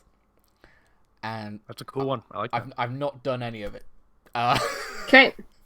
Well, you're still at the point where you can catch up. Yeah. We're only at the start of March. Yeah, it's so quick. Yep. So, other than that... So, mini review a month. Mini review a month that I can then just cheatily copy and paste into a goatee. I want... Oh, yeah. I guess, yeah, I'll continue with my... I want to play more of games. I want to play more of games. I want to play fewer games more, if that makes sense. I don't want to be spreading myself like butter on too much bread. Like too much beans on toast. There is never too many beans on a toast. Okay. Cool. Anything else, or is that it? Nope, that's it. We've got to keep it simple. What about you, Bill? We've got 3. All right. Okay. First one, buy a 4K TV. Ooh. Oh, yes. That's not really a resolution, but I want to do it. It's a resolution. Here's why it's a resolution for me. It's is what, that 2160 by 1950 or whatever it is. Oh, yeah, bro. Oh, bro. New Year's resolution, bro. Make use of that PS4 Pro. Here's why it's such a big hurdle. I mean, besides the cost. I was going to say, is it because they're expensive? Is that the way that my room is set up? I mean, one of my big life resolutions this year, finally, now that I kind of can, is kind of get on that adult train here, and I want to try to get my own place this year. So I've been holding off buying stuff like that because I'm still at home, and it's like I don't want to have to construct TV stands and stuff in a room that I'm going to be moving it out of in potentially a few months. So I've been trying to hold off on that stuff because I would rather just wait and then in my new space build the entertainment stand there and just make it easier on myself. But at the same time, it's like, you know, you wait for something.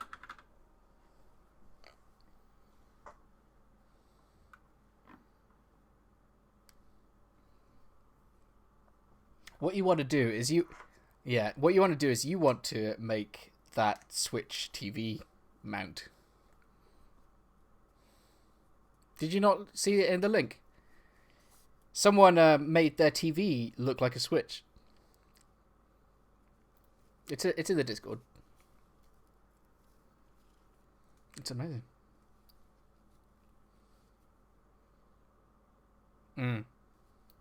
Okay, yeah.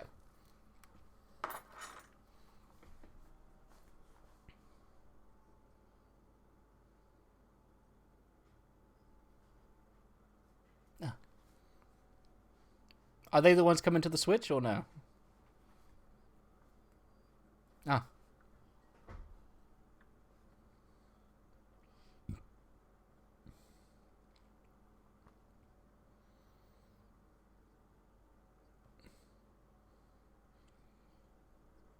Is 6 still pixel? Okay.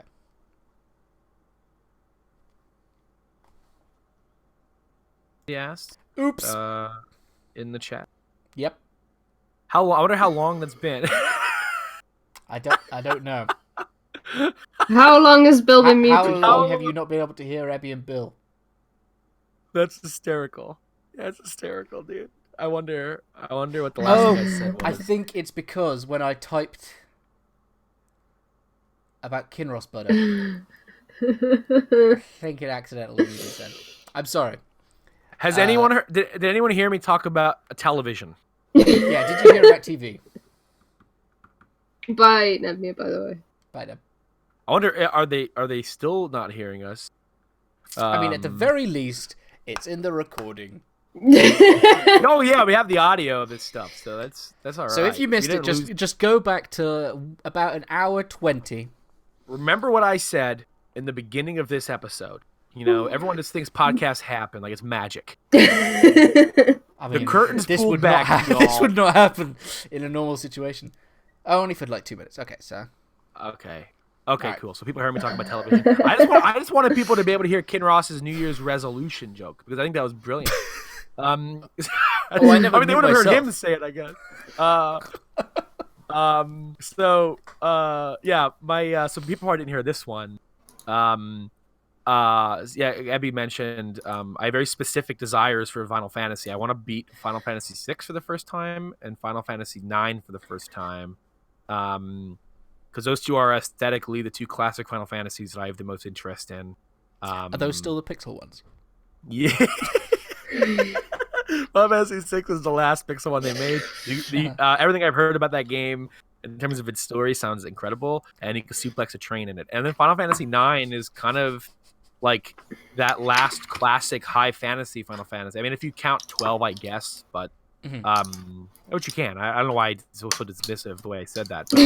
But you played that one, so and even 14, you know, like that. But a single player one, you know, because you know people are dismissive over 14 being a Final Fantasy mainline game, but Heaven's Ward is one of the best RPGs I've ever played story wise. So it's like I count it, but those two are the ones that I was like, man, those games are kind of suited for me in many ways, and I like Final Fantasy. It's just I've never beaten a classic one.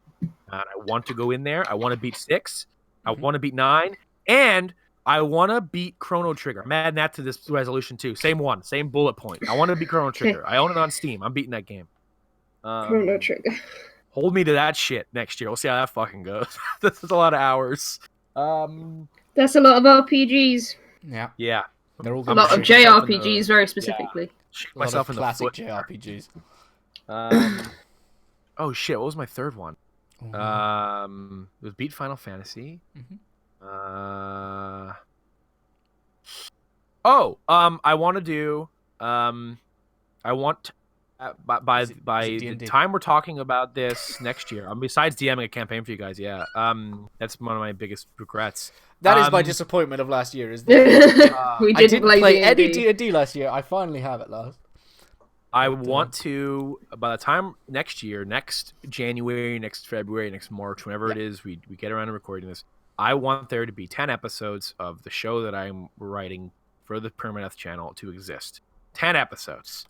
Is this the silly one or the good one? Games of my years, yeah. I want that show to be up. So hold myself to it by saying it here. I want 10 episodes of that show. It will only be 10 episodes, but I want them on there. I want that shit to get done. $750,000 an episode. It's expensive, man. Yeah. It's now go to our Kickstarter. We saw that you could fund Critical Role, and I reckon you can fund us as well. Yeah. Oh God. That's some good goals. Yeah. Some good goals. My goals for this year. Mm-hmm. I want to be smarter about the things I buy. Good one. Yeah, that's an important one. Because I too am hoping to move within the next year-ish time frame. And I spend a lot of money on games that I'm not playing. So I would like to just trim that down a bit instead of going, well, I've got some money, so I guess I'll buy 10 games. Whatever the fuck I bought. Axiom Verge because it's a tenner. Yeah. Or Fruit Racer Kart or whatever it was. That's a good game, fight me. Yeah.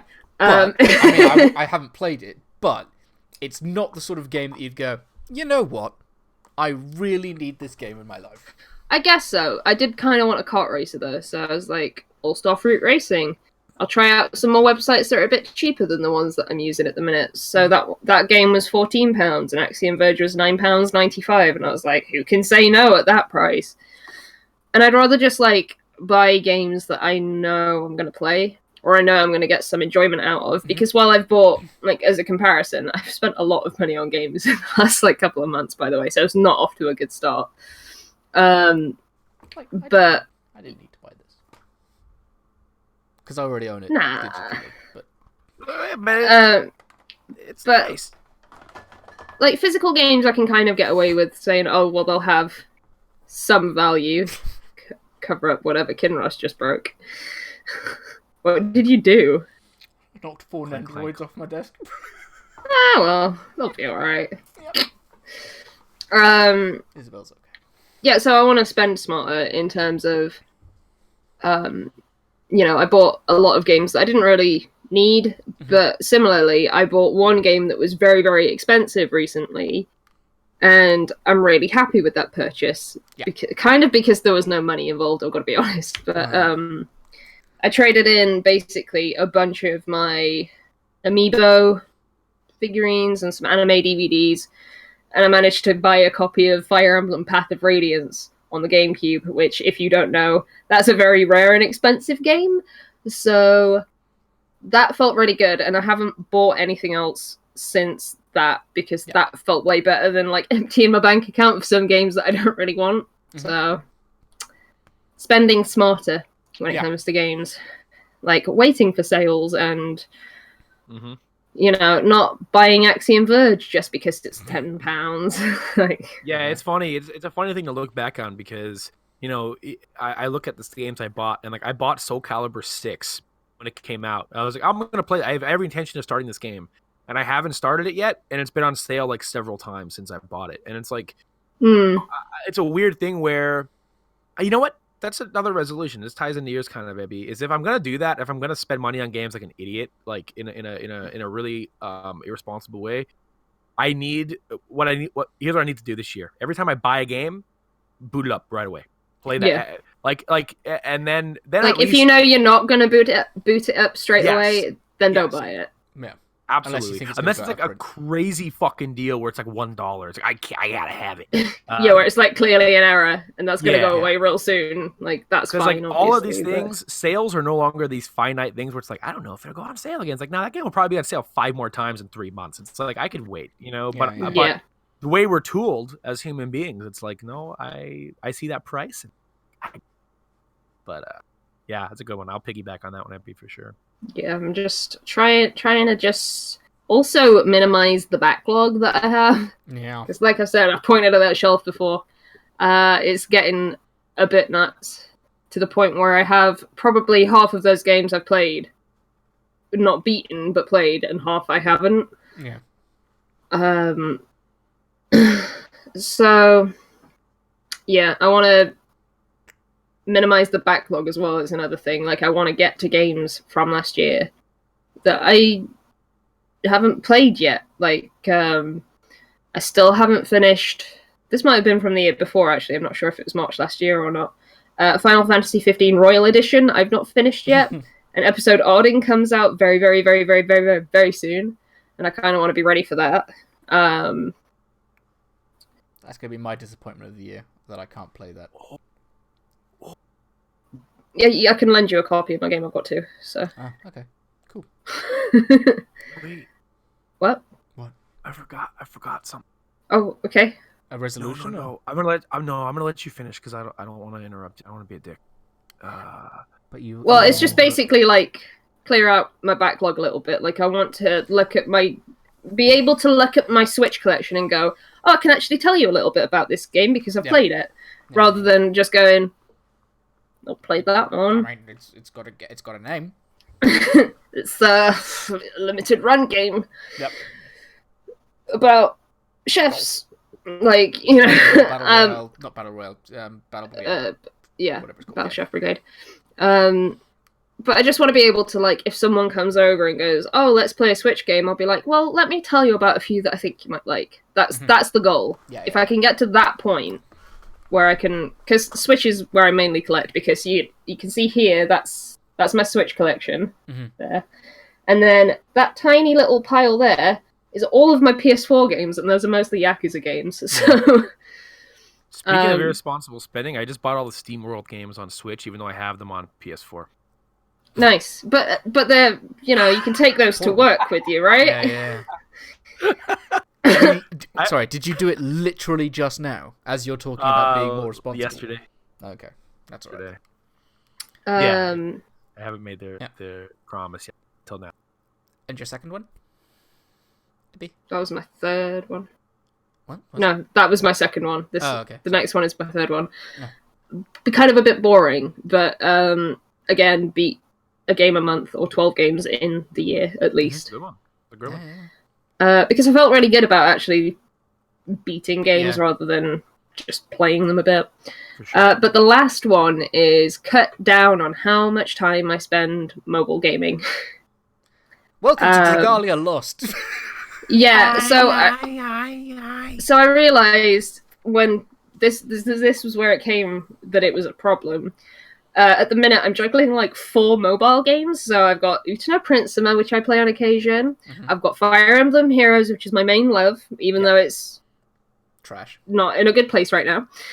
I've got Animal Crossing Pocket Camp, because I'm playing that just in case there's some features that sort of come in with the new Animal Crossing game. And then Dragalia Lost came out. Yeah. I cannot play Dragalia Lost. I cannot put Dragalia Lost on top of all of the other stuff I'm doing. That's fair enough. But, maybe when Animal Crossing comes out and I can go, oh, that's what the feature is that crosses over, then I can stop playing Pocket Camp. And pick up Dragalia Lost instead. Yeah. But I've got to cut down on the amount of time I'm spending on my phone, because I'll go, I'm not really doing anything right now.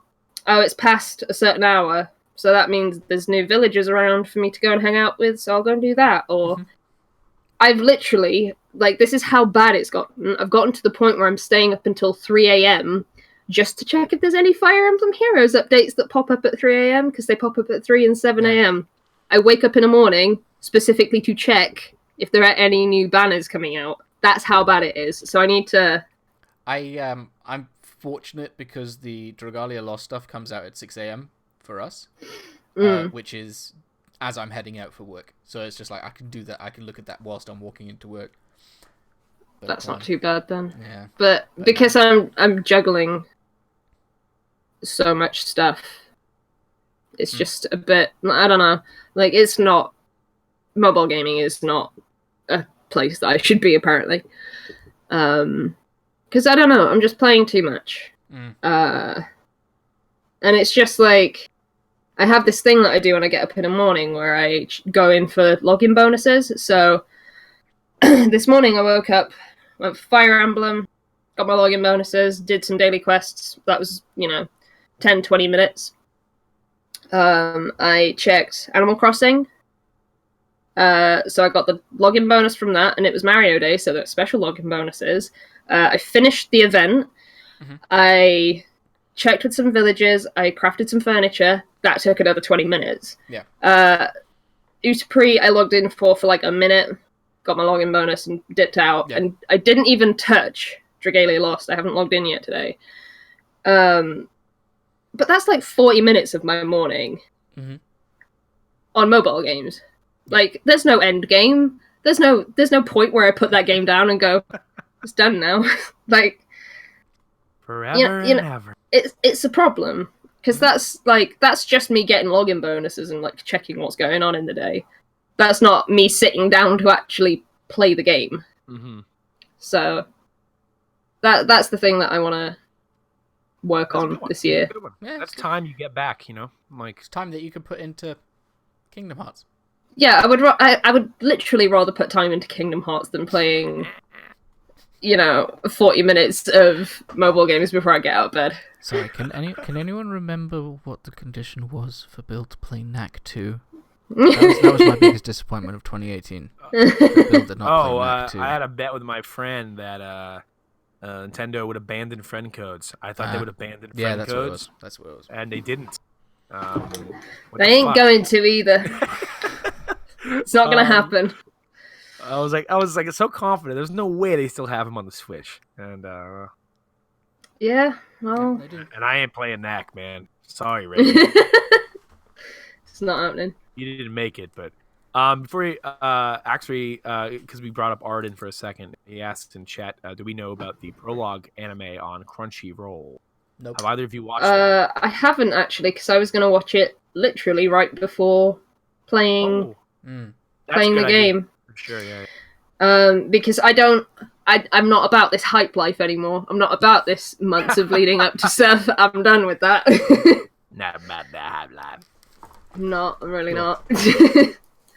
Cool. I remember the disappointment. I can't believe I forgot this. So I'm disappointed I forgot this. Okay. Dynasty Warriors 9 came out last year. Oh, was that the you were about that game though, weren't you? I didn't think it was as bad as everyone was making it out to be when I started it. It wasn't until I went back to Dynasty Warriors 8 and then I went back to 9 because I want to play after some of these patches. And you had a Dynasty Warriors 8 sandwich on 9 bread. Yeah. When you play that thing back to back with a good one, like, and you're not far removed from a good one, holy shit. That game's bad as fuck. What the hell are they thinking? I mean, I appreciate the effort to branch out, but holy moly, cockatoli, that game is... All right, so yeah. Here's the question for you. Dynasty Warriors 9 tried to branch out. Valkyria Chronicles 4 did nothing new. Which would you prefer? Right. I like that they tried what they did with 9. It's a disappointment. Just a different type of disappointment. I think they didn't pull it off. But, I mean, Koei is not known for... Like, their Dynasty Warriors series isn't known for doing anything revolutionary, necessarily. Yep. Whereas my disappointment about Valkyria Chronicles is that they have such a brilliant take on turn-based strategy that I think there's ingenuity amongst those devs that they could have used that talent towards advancing Valkyria Chronicles instead of just kind of being like, wow, we need to make sure that this game doesn't bomb. And then as a result, I think it bombed. Yeah. Whereas this one, it's like Koei doesn't have the talent. This sounds mean. That's one of my resolutions also is I don't want to sound so hyperbolic and mean about games. as much, because I think there's so much of that. There's so much of that, and it's just it's kind of aggressive in a lot of ways to talk about games that way. And I don't want to say that Koei doesn't have the talent, because they're talented devs. I can't make a game, but I don't think they have the talent necessary to pull off an open world game like this. And I think the sheer ambition of rendering the entirety of ancient China is fucking insane. Like to sit there at their initial meeting and go, "We're gonna make all of China," and then like one guy in the back's like, does he know we can't do this? Like, is this guy? Is anyone gonna tell him? It's been 3 years we've been making this game now. Oh shit! Nobody told him. We don't have the budget to render the biggest open world ever made. So it became a performance issue mostly, and because of their engine not being able to handle that, there were not enough troops on the field to kill, and it made a very unsatisfying experience in that regard. So I think that's a game that I think is disappointing. I think it's bad. But I appreciate their desire to try to stretch their dollar as far as it goes on something like that. But man, I was excited for that game because I'm like, they're doing something new, and they failed, and it's disappointing and it's bad. But so that I forgot about that game. Wow. I kind of forgot that was last year. I thought that for some reason I just had it in my head that was forever ago. I think we've made some decent resolutions there. Yeah. Very good stuff. Very good stuff. Goals. I don't like the word resolution. I like the word goal. Goals. But resolution means that you can make jokes like 2160 by whatever it is. That's also true. Oh, shit. We'll say the TV one is a resolution, the rest are goals. Yeah, because part of that involves bettering my room, which is I gotta get off my ass to do that. I've just got a lot of like self-improvement goals going on this year, so hopefully I got time to do all these gaming ones, because I'm spending too much time on Fire Emblem Heroes. Oh, I now understand what you meant. Why today's Mario Day? Sorry. You acted like you understood it before, to be honest. I think he just didn't want to admit that he didn't get it. So he was just like, I understand what you're saying. I just kind of heard you say, "Oh yeah, 1 and the 0," and I was like, whatever. But I saw Nintendo UK posted a tweet. It's March, I 1-0. Sorry, sorry guys. Well, that's what I get for being terrible at explaining literally everything, I guess. It's Sunday. I'm just bad. I don't know what that means. Our local game shop had a competition yesterday. They have like a name arcade cabinet, and they put Donkey Kong on it, and if you got the highest score, you won like a voucher, and you had like a hidden Yoshi hunt in the shop. Well, I missed the joke. The King of Kong. Billy Mitchell, he was the King of Kong. He was like, apparently, he was a massive cheater. How do you cheat? I don't even understand. He was running on MAME rather than on an actual arcade That's what I was wondering if he was there. That's funny. That's cool though. I wish there was stuff like that going on around my town. You know, like even fighting game communities don't really exist where I live. So it's like I would love to go to stuff like that. Yeah, it's the only thing we've got, and it's basically just for kids. But I didn't go yesterday, but I saw it on their Facebook thing, and it looked kind of cool. They had balloons with Mario on. Mario 9. So, does that conclude our 2017-2018 retrospective? Because I love that, by the way. I think it does, yeah. We'll see you in a year to find out if we did any of the stuff that we just said.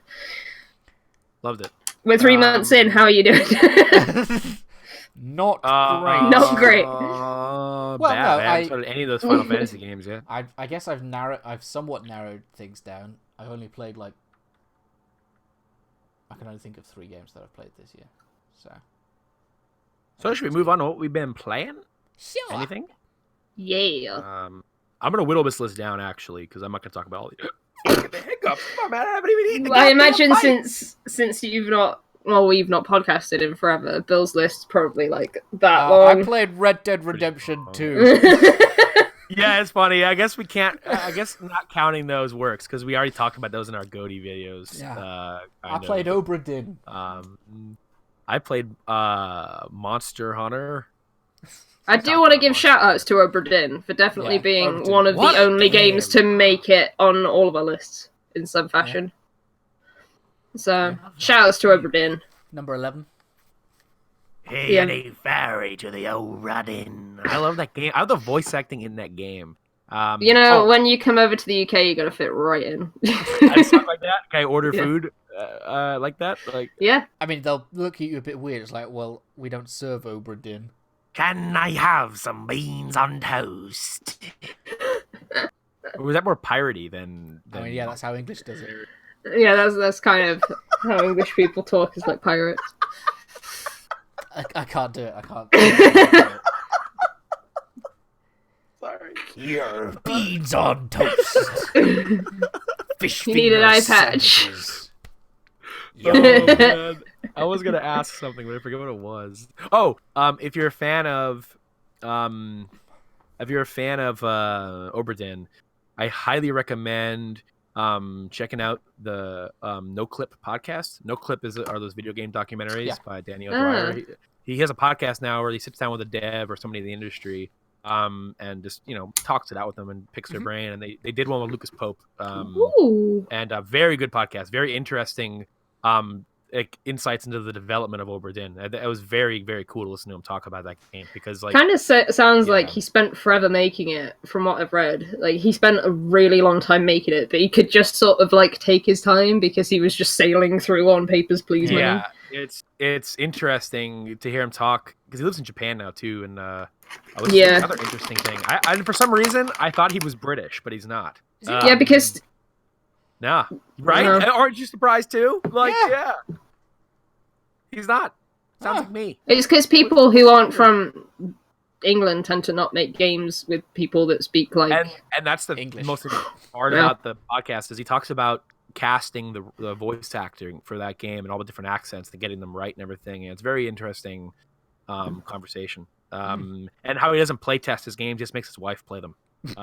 And she tests them for him. I guess that's one way to not hate everything that we do. Really fun. Isn't that what Concerned Ape did with his? I think so. Girlfriend I think as well. He got like obsessive with it, and it was like, no, I need someone else to play this game. Speaking of, Bill, tell me about your Stardew adventure. Speaking of, this year, I finally, because it's a funny circumstance I bought my time at Porsche and I started it. I'm like, I'm enjoying this, but it reminds me that I never really played Stardew Valley, and I owe it to Stardew to play that before I play Porsche. Yeah. So I jumped back into Stardew, and Stardew's an interesting case where I own the game 3 times at this point and haven't played it on any platform. How do you own it 3 times? PC, I have it on Switch, PC, Switch, and PS4. Yeah. Which I guess enjoy my money around. But, to be fair, the game is cheap enough where it's like, well, that's kind of like the price of one game anyway. $15, yeah. And actually, it was gifted to me on Steam by you, Kinross, years and years ago. So I appreciate that. And that's the version I'm playing. So I went back to play it on PC because I wanted to get a few quality of life mods and stuff that I wouldn't be able to have on other platforms that have made my time with it, I think, a lot more enjoyable. Not that the game's not enjoyable without them, but it definitely has helped me put the amount of time. I put like 40 hours into that game in a very short amount of time since jumping into it this year. I just was devouring it. Coming home from work, like every waking moment I had, I was spending it on Stardew Valley. Did you get the itch when you were at work? Like, man, I'd give anything to playing Stardew Valley right now. Soundtrack at work. I listened to the Stardew chapter from Blood, Sweat, and Pixels again. I was obsessed with it. I was like watching. One thing I always love doing when I get obsessed with a single game. One of my favorite things to do then is I love interview, even if they're old interviews with the developer. I love kind of listening to people pick the brains of the people who made this game. I want to know as much about it as possible. Have you seen the video of him meeting the person who made Harvest Moon? That video, I loved it. It's so cool. It's just so wholesome and lovely. Like getting to meet the guy who inspired your game, like your biggest hit, like a game series that you love so much. It's how, and the amount that I've bought the game is redundant because I was gifted to it on PC from Kinross, and then I got it on PS4 because my PC at that time was kind of buggered, to use British I'm so proud. And I was like, you know what, I kind of just want to pop down and play this on console, so I bought it on PS4, and then I didn't really get to it yet, and then I'm like, oh, it came out on Switch, I'll probably play it a lot on Switch, so I bought it on Switch, and then it turns out all along I was just ready to play it on PC. I've bought it twice on Switch, so it's and like you said, it's a cool dev to support. I'm okay with giving him my money. It's a person who has done so much for that game and its community in terms of support that Well, he's and put it's all been his free. next game on hold for more Wild. content, isn't it? Yeah, to make more For free more content. Stardew, yeah. And then he hired a staff to help work on Stardew stuff. So it's exciting time to be a Stardew fan. And I kind of wish I could just go. Can I buy that stuff? Because I feel like because I paid what was it, $10.99 for the Something game, like that, yeah. and I've put nearly 400 hours into it. I feel like I'm ripping him off. Yeah. It's such good value for money. It's been such a great warm blanket of a game to be playing, and it's a great winter game actually. Yeah. And that's been it's been a perfect time to kind of start that game because it's been so miserable weather-wise, and like this time of year is always so busy at work. And like just coming home and it made me want to go farming. I want to fucking farm now. No, and that's a thing where do you dream about leaving your job with some letters that you've got in your drawer? Is it's such a funny parallel because like I work in a cubicle and I do very boring work, and like just the intro of that game is so real, is so one-to-one. Yeah. Like there's that desire, maybe not so much to farm, but just kind of be part of a cozy community like that. But that doesn't really exist. So like it's such a fantasy. It's called quitting your job and becoming online. becoming a neat. Like just going out and knowing everybody, and that's such a fucking movie TV fantasy. To be fair, like Twin Peaks, everybody knows each other. It's like this isn't happening anywhere. My first playthrough, I was a hermit. I didn't talk to anyone. I just farmed and I shoved everything in the box, and once a month, maybe twice a month, I'd go into Pierre's and buy some seeds, and then you'd never see me again. Who's the creepy farmer who just comes into town once a month? Yeah, once a month, this tuxedo-wearing farmer shows up. He wore a tuxedo? Yeah, because it was just such a weird idea. I love it, dude. I look like, what's his name? Tuxedo Mask. Oh, man. Did you marry anyone in the end, Bill? So I'm still going through my first year in the game. So I kind of slowed down a bit since really kind of just devouring it for a while. And it's funny, winter's kind of a slow year in the game in terms of like, your day-to-day life, which I really appreciate because that game is so... I don't want to use the word stressful because it's not. Once you realize you don't need it to be stressful, it isn't anymore. And I guess the point of the game, I think, Ebbie, you said that to me in Discord, and I'm like, yeah, you know what? Like, there's no reason to approach this game the way you'd approach a Persona, like a game with a like. You don't need to min-max anything. Yeah, to draw a line of string to another game with a calendar, to where Persona, there's going to be an end game and you're gonna fuck things up. Whereas with Stardew, it's like these years past, there's no reason to stretch stuff out over the day-to-day. You can min-max if you want that to be your life. But I mean, really, and that helps because it's like, doing that, you can stretch yourself out. And then like you can look forward to winter and you have these 30 days, 28 days, however many is in the game to just kind of chill out and take care of things you can't do day-to-day. But it's such a funny self-imposed thing because it's like, if I want to skip a season, I could just fucking do whatever I want, whenever I want. Sleep instantly. So...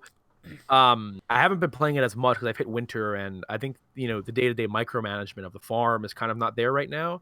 Yeah, so I feel like whenever there's winter, you come up to the end of fall and you're like, oh, I can't wait for winter. Just get to chill. You get to like make friends with everyone. It's gonna be great.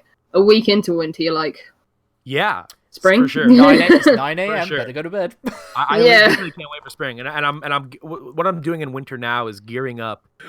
Because right now I've just kind of planted farms, and I want to say, because I saw in chat, Tao, I didn't mean to say Persona 5 is necessarily a super stressful game, because you can that is a very chill. The vibes in that game for the first 70 hours are pretty chill. Then shit starts hitting the fan. And it just because there is a timer, it is inherently stressful. You know that you have a deadline. That's what I was drawing a parallel to. I think that Persona 4 did it a lot worse. Persona 4, I physically could not play that game because it was like I'm wasting this morning. Also, never apologize for spam in the chat because that's good. Yeah. Someone there. As long as it's not like malware links, I think you could. I appreciate anybody talking our ear off in the Discord, in chat, whenever. Never be afraid to do that, because I like reading it, even if I don't always get to it or respond to it fast as I could, either in Discord or in here. Always do it, because that's appreciated. But I just remembered one of my New Year's resolutions. Yeah. Ooh, 1920. I'm going to learn how to speed run one of the Colossus from Shadow of the Colossus. You were really excited about that in Discord, yeah. Yeah, I forgot. Video coming whenever I do that. Yeah. I'm going to write that down, because I will forget. For sure. And it's going to be the third Colossus, because that one looks fun. The bird? No, that's the one with the thing that swings down and like the. Mm-hmm. It's really tall. It's got the wrist thing on, so you've got to make it break the wrist thing first. Okay. No, I don't remember it at all. Called Gaius. Your description of how to identify a Colossus, it's really tall. Well, it is. All of the Colossi are. No, this one's like really gangly and tall. There's that like little doggy one who's not that tall. I guess there is like the squat one. Oh yeah, I guess. And then there's is there a monkey one? He seems quite small, I think. The one where you're in a valley. I mean, it's supposed to be a clap emoji. I mean, it's a clapper, yeah. I don't think there was a monkey one, but they all kind of look like they've got monkey faces, so maybe that's why. I think I'm also confusing it with Astrobot. Okay, yeah. Because there's a giant monkey in that game. Anyway, sorry, Stardew Valley. Oh, yeah. I'm gearing up winter. My goals for winter are I want to mass produce enough stuff to make kegs. I'm producing a lot of whatever the tree sap, the one that makes the kegs. Is it maple? It's oak resin. Yeah. Though you should be stocking maple up for those beehives. I'm telling you. I've finally discovered that I should have been doing tappers the whole time, so I've really kind of remedied that, and I have tappers running like a mad. But I want to have a ton of kegs, because instead of because right now I've just been doing base crops. My goals for year 2 are to produce beer and wine. I want to be like a brewery type guy, and I want to produce a fuck ton of beer and wine. That is my goal for year 2. So that's what I'm doing now. But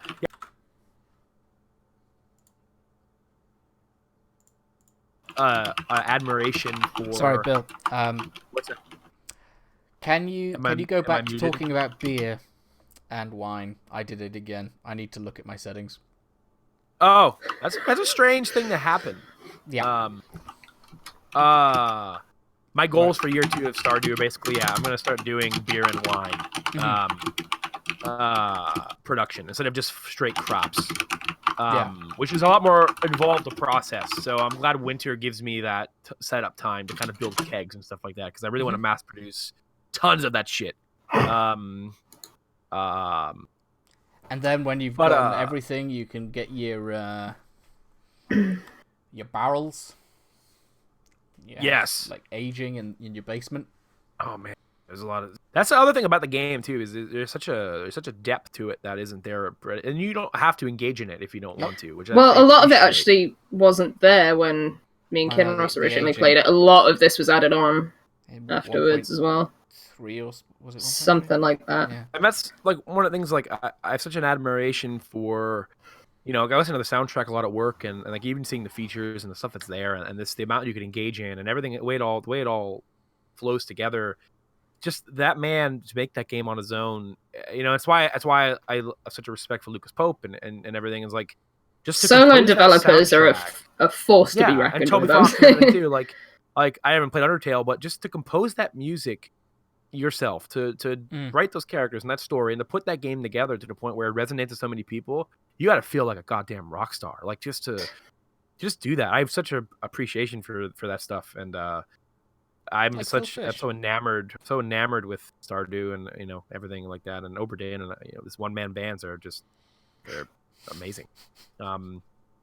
So that's my Stardew stuff. I'm gonna keep playing it. Obviously, I'm gonna get back to it. We should start a multiplayer farm at some point. I definitely want to. That was originally the plan. That there would be a stream or something at the moment that multiplayer came out, either on Switch or PC, and we'd all play. I've played so much multiplayer. Yeah. I've got the first week of the game down to scary sort of the min-maxing. I started another single player game because I really want to do the Jojo Mart run, because I've never done the Jojo Mart run, where you just probably, because who wants to do it? Not even me, but I just wanted an excuse to play Stardew on my own again. Because I'm in year 7 of my main farm. It's kind of stupid. Yeah. But yeah, Jojo Mart run for me. First run for Bill.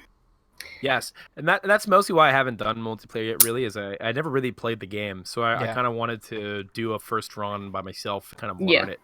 And then I feel like you definitely learn. Together, you can definitely learn a lot from multiplayer, but it's kind of nice if you know what you're doing when you're going into multiplayer, so you don't have to be so the way that you make a tree tapper is you go into the little hammer on your menu. Yeah, and it helps that in single player you can pause by going into menus or anything. Oh, right. Yeah. Because multiplayer, you have to type in a proper command to pause the game, but you can't do anything in that time. But the thing was, when the multiplayer came out, I became a lot of people's tutor on Stardew Valley, which I don't necessarily mind, but I did it for a lot of people. You did it for Anthem, and it kind of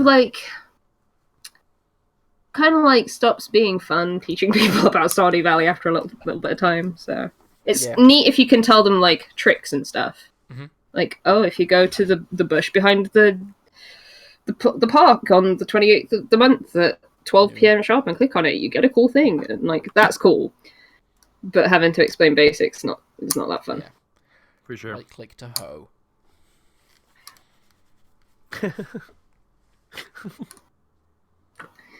So, do we want to alternate, or should I just kind of knock some of these out? It's up to you guys. Up to you.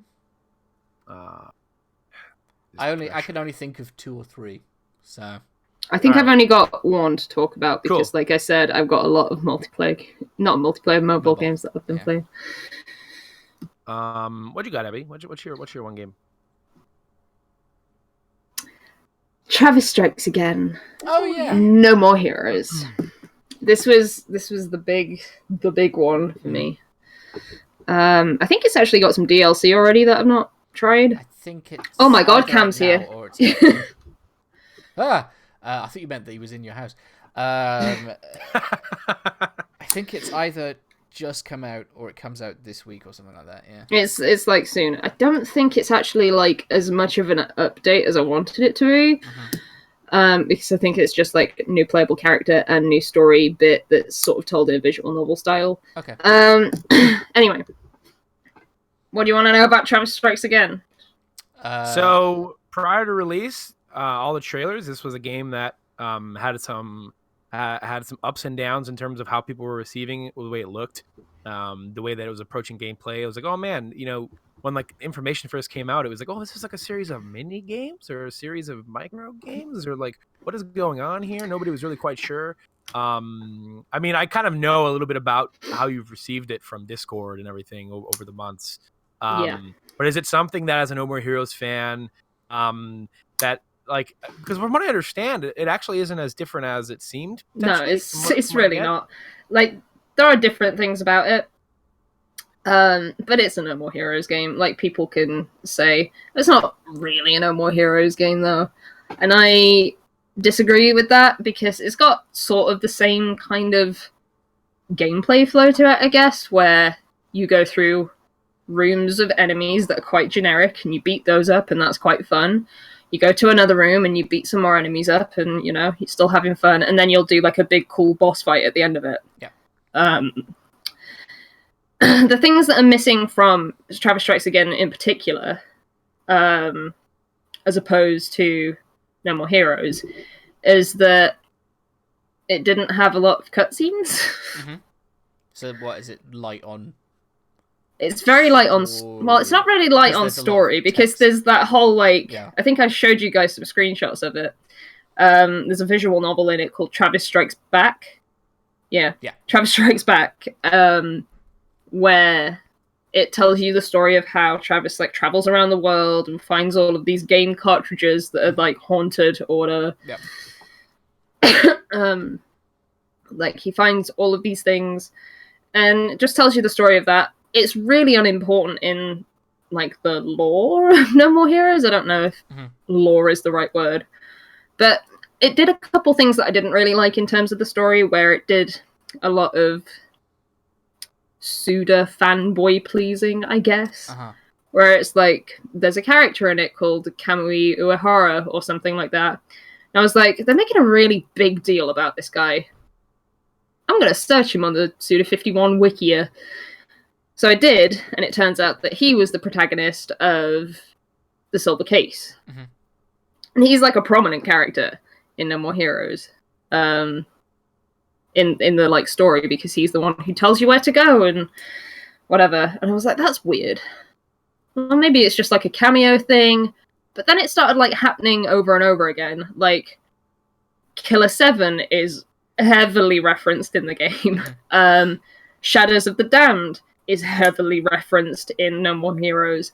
Mondo Zappa from Killer is Dead just pops in and goes, "Hey, my name's Mondo Zappa. You got the thing? Cool. See you later." So Killer is Dead is now in the same universe as Killer 7, Shadows of the Damned, No More Heroes, The Silver Case. The only one that didn't get mentioned, as far as I'm aware, is Lollipop Chainsaw. But he referenced a fuck ton of his work, and as someone who basically likes Suda for No More Heroes very specifically, it felt like, you know what, like, I get this thing with Magic the Gathering, because I have a lot of friends who are super into Magic the Gathering. I'll sit there and I'll listen to them talking about Magic the Gathering, and I'll go, yeah, don't know what you're talking about. Cool. It felt like that. Like, you know when you've got that friend who just talks about a thing you don't know about, and you're like, cool. Yeah. Cool. Yeah. I'm happy for you. Yeah, exactly. That's kind of how it felt. If the game is not all these minigame things like it sort of sounded before, it is more hacky slashy as traditional No More like, what is the point of the cartridges or whatever? Like, are the worlds just vastly thematic different, or is it just the like worlds are very different, but the gameplay is very, very similar. So thematically things change. But it's not like you'll suddenly have like a side your scrolling goal section or whatever. There's only one really. Well, no, there are actually side-scrolling sections in it. Okay. Don't know why. Because okay, so there's the first game, which is just everyone's seen gameplay of that. Yeah.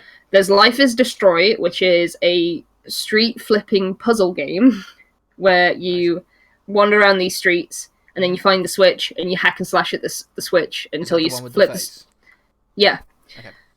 And then you get the blue head that like phases through buildings, and if it scrapes past you, you die instantly. It's great. The third one is called Coffee and Donuts, and that is a side-scroller. Right. Which is very, very heavily influenced, as far as I'm aware, by like Metal Gear Solid. Okay. Like the story of that is just really weird. And they all have like different eras of games in them as well. So like Life is Destroy has a cutscene at the start of it, which is an FMV cutscene. So that sort of like pays homage to when FMV cutscenes were super popular. And Coffee and Donuts has that sort of PS2 full motion, like, but kind of jank animation to it. There is Golden Dragon GP, which is a racing game. It's gonna be a hospital sim. But Golden Dragon GP is weird because it goes, right, do the race, and you do the race, and it goes, right, you need a better engine, so now go and hack and slash at some enemies for a bit until you get the new engine part. And then you go back, you do another race, and it goes, right, you need a better engine now, you need a new gear thing or whatever.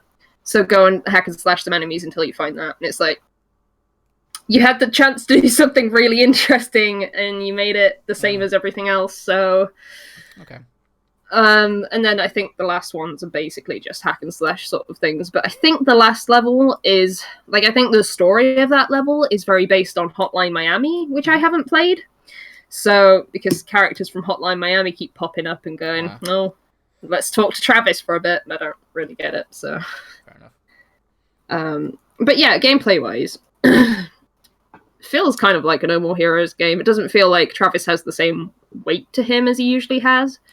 Because usually he sort of like puts some effort into his swings, but this one you just sort of hold down a button and he does this, and it, like it's fun, but it's not exactly the same. But like with the gameplay flow, it works. Like I expect it from a No More Heroes game, because No More Heroes 1 had driving sections that kind of like Golden Dragon GP, and didn't have any side-scrolling sections, but it had a boss fight which was just you running down a corridor avoiding a massive cannon. Like.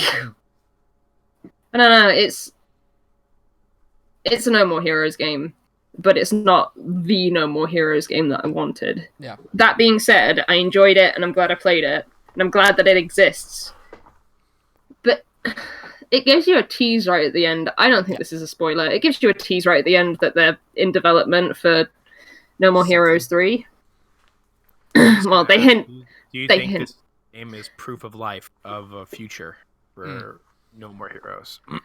I don't know, because I feel like I've been saying this since this game was said, oh, it's not No More Heroes 3. I've been saying what's going to happen is, unless they port No More Heroes 1 and 2 onto the Switch, what's going to happen is people are going to either be like me and really care about No More Heroes and buy the game because it's a No More Heroes game, or... they're going to have people that are alienated because it's not really like a proper No More Heroes game or whatever. And then you've got people who have never played No More Heroes and have no business playing that game because it's not going to make any sense to them. They don't know who Travis is. They don't know who Badman is. They don't know who any of these characters are or what's being referenced. Sure.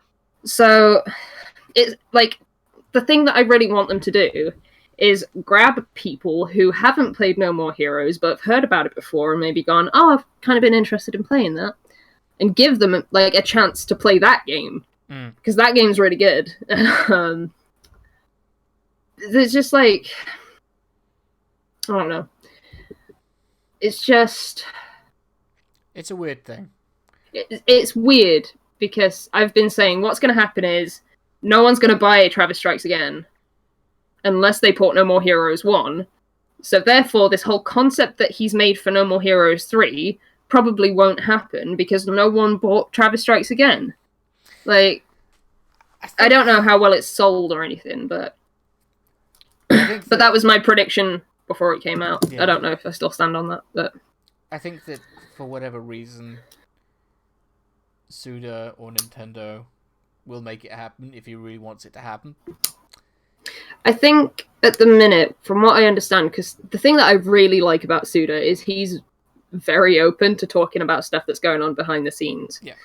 So at the minute, as far as I understand, he's trying to convince Marvelous, who own the copyright to No More Heroes, or own the IP, or well, not the IP, but the copyright to the first two games. He's trying to convince them that it's a good idea to port these games to the Switch. Mm-hmm. So whether he's successful on that or not, I don't know, but... Fair enough. Yeah. Sorry, that was a really long ramble, and I don't quite remember what I said, so I don't know if it was good. Yeah, it was good. But, I'm making a video that's, like, gonna be a really, really, really long video of me talking all of the spoilery stuff about that game. I mean, I have this one to deal with first. Yes! I started playing that the other day, and I'm like, oh, I don't remember how to play a Wii game. It's weird. It's really, really strange going back to a Wii game. But have either of you two thought about playing Travis Strikes Again, or not? Not really. I had, and you said play No More Heroes first. So yeah, it's one of those series that I want to get into, and like you said about the port situation is, I have No More Heroes 1 on the Wii. I don't have a way to play it anymore. But it's a game I had started way back in the day. The boss I remember fighting was like a lady in like a dojo or something. It was Japanese. Shinobu? She had like white fluffy hair. Yeah, that was the one. Yeah. So I was playing it. And I was enjoying it. It was a weird thing where back then I don't know why I stopped. But it's a franchise that I like because I like Suda's style, and he's a developer I haven't really delved into as much as I think I should or would have if I would have talked to myself and been like, hey, dude, you'd probably like a lot of this stuff. It's like, yeah, I bet I would. Like, Shadows of the good Day, news I want to is play that stuff. A good chunk of it is coming out on Steam now, so it's not like impossible to get a copy of it. Like trying to find a copy of Killer 7 on GameCube used to be really, really difficult, but I think you could just pick it up on Steam now, maybe? I don't know. Sweet. But I don't know. Like, No More Heroes is one of those games that just desperately needs to be ported. And the one thing that I really appreciate about that game is it does not waste your time. You can beat that game quite easily in about 10, 12 hours. Nice. Appreciate it nowadays, for sure. I know, because, like, I look at my shelves, and this is why I'm not playing stuff. I'm like, how many hours investment is that going to be? Is that going to be a 20-hour investment or a 200-hour investment? Because I don't know. I no longer want 200-hour 200-hour investments in my life, unless it's something I deeply, deeply, deeply care about. To where I know I'm going to really invest. Like, if it's something that's like a new thing and it's like, okay, this looks cool, but it's like, how long is it? Oh, Jesus Christ. I legitimately can't do this. I can't fit it in. I really have grown to appreciate 10, 12-hour games. Those are just such a sweet spot. I love it. It's just, it doesn't get, doesn't get overwhelming. You can finish it. Like, I think that's the reason why I don't beat a lot of my games, is because, there's... You're right there. They're all so long. They are really long. Like Octopath, I'm never gonna beat that game. I really want to beat that game because it's fun, but I love it. I'm never gonna beat it though. It's just a shame. I bet you. I bought Skyrim for the Switch as well, really recently. Yeah. It's like, why the fuck have I bought Skyrim? I've already put 500 hours into this game. I don't need to do it again. But it's a funny thing to complain about, because I mean, I think there's an art form to really distilling what makes a game great from start to finish in an experience that doesn't take someone 200 hours. But then also it's like, I look at how much value people get out of something like Assassin's Creed Odyssey, which, like, I've seen people complain there's too much, but at the same time, I know people who are still playing it and still loving that game to the point where it's like, yeah, I can appreciate if you can only buy one game a year, it's nice that game is going to give you 1 year's worth of stuff to do.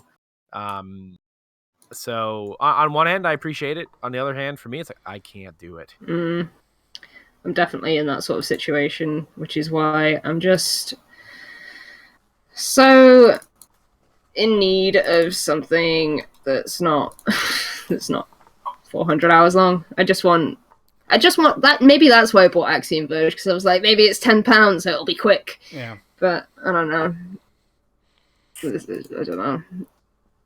I don't know. Anyway, you can talk about another game now. I'm done with them. I'm desperately trying to delete stuff because my Audacity is saying that I've only got like 151 seconds of recording left. So ignore me for a sec. Okay. Shall I? Kinross, my dude, tell me about Anthem. Okay. This is probably for the best, because we're probably going to end up talking about Destiny as well. Sweet, I can take a break. Anthem. First thing, I can't tell you what the deal with the triangle motif is. I don't understand it at all. It doesn't come up in the game, but it's in all of the marketing, it's in all the loading screens. Triforce, move on. It does a better job at explaining the world than Destiny does, because the Grimoire is in the game, and they actually explain what the Anthem is. Do you want to know what the Anthem is? It's a song. It's the song of creation, and it's what your co-pilot uses to, like, be good at stuff. Like, to be able to give you information and things. They're like psychics, because they're, like, kind of attuned to the Anthem. But listening to the Anthem will drive you insane. This is something that I don't really remember being the case in Destiny, but your character is called Freelancer.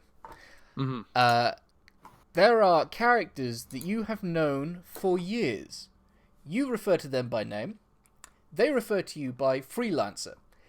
Makes no sense whatsoever, but it sort of makes sense in Destiny because they're not your friends. They're just people who run guilds. So they're like, of course we're just going to call you Warlock or Titan Guardian. Or whatever, or Guardian. It's just like, you don't have a position of power. We don't need to call you by anything other than that. So yeah, that's a little bit weird. The story is... That's the BioWare thing of like, hey, Shepard. Yeah. Dude, I know you. You just stop calling me by my last name, you son of a bitch. Sorry. I mean, that at least makes sense. It's a name. You could still be like, I respect you. I'm going to call you by your title. But yeah, it's just weird. The story is predictable. It doesn't really do anything special, so don't go into it for any kind of story reason. I don't know if that's something that BioWare is big for. I don't know whether they're more character people or story people. So both, typically. Okay, fair enough. It's worth noting that like my initial period of the game was spent on the 10-hour trial that I got for 99p. So a lot of like lore stuff. There's like so many conversations with people. I'm like, I don't want it. I've only got 10 hours. Get out of my way. I don't want to hear about your weird coloured earwax. So it's something that I've been trying to sort of get better at now that I'm playing the full game. Because there is a lot of like stuff that is going on. I don't necessarily know if it's meaningful or anything, but there's like lots of little side conversations. The story is maybe... It's better now, because when I played it, there was a quest that basically had you grinding right in the middle. It's like... Well, that's still in the game, right? It's still in the game, tombs? But it tracks it from the beginning now. So, like, most of the stuff you'll have gotten done... So what it was, there's, like, the big story beat at the end of the second act is happening, and in order to progress, you need to basically unlock some dungeons, although there's nothing of dungeon to it. It's literally just a door. You go in and you're done.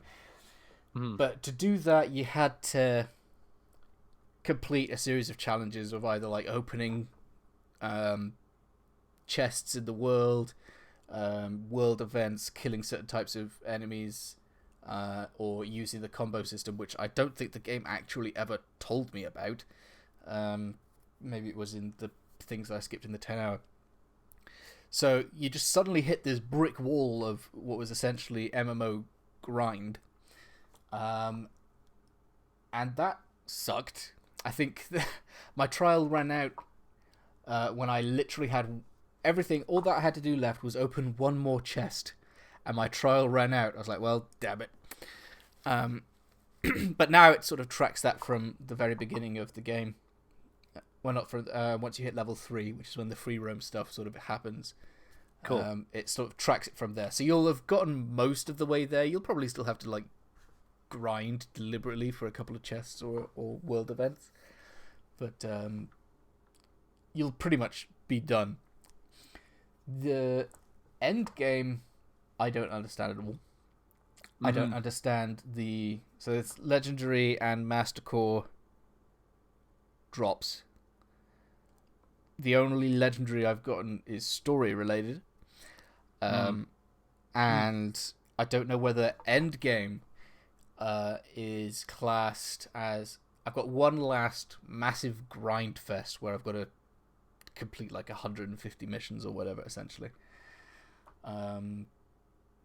Or if by doing that sort of grind fest, I should be getting like these end game drops, if that makes sense. Right. It basically feels like Destiny because I don't have any loot luck. Well, in this instance, everything I've read about it now, it's funny because I was fully expecting to have played this game. You know, like this is a game that this is a Billy game. I love looter shooters. I love loot. I love Destiny. I like The Division. You know, I like BioWare, and I enjoyed the gameplay of the beta, and I liked everything I was looking at. So when this thing started coming runs out, better than the beta did, because my God. everything. Oh yeah, the beta was bad. A lot of griminess in that beta's performance in many ways for me. Anyway, like I played it on PS4, the beta, and just kind of ran like ass. Yep.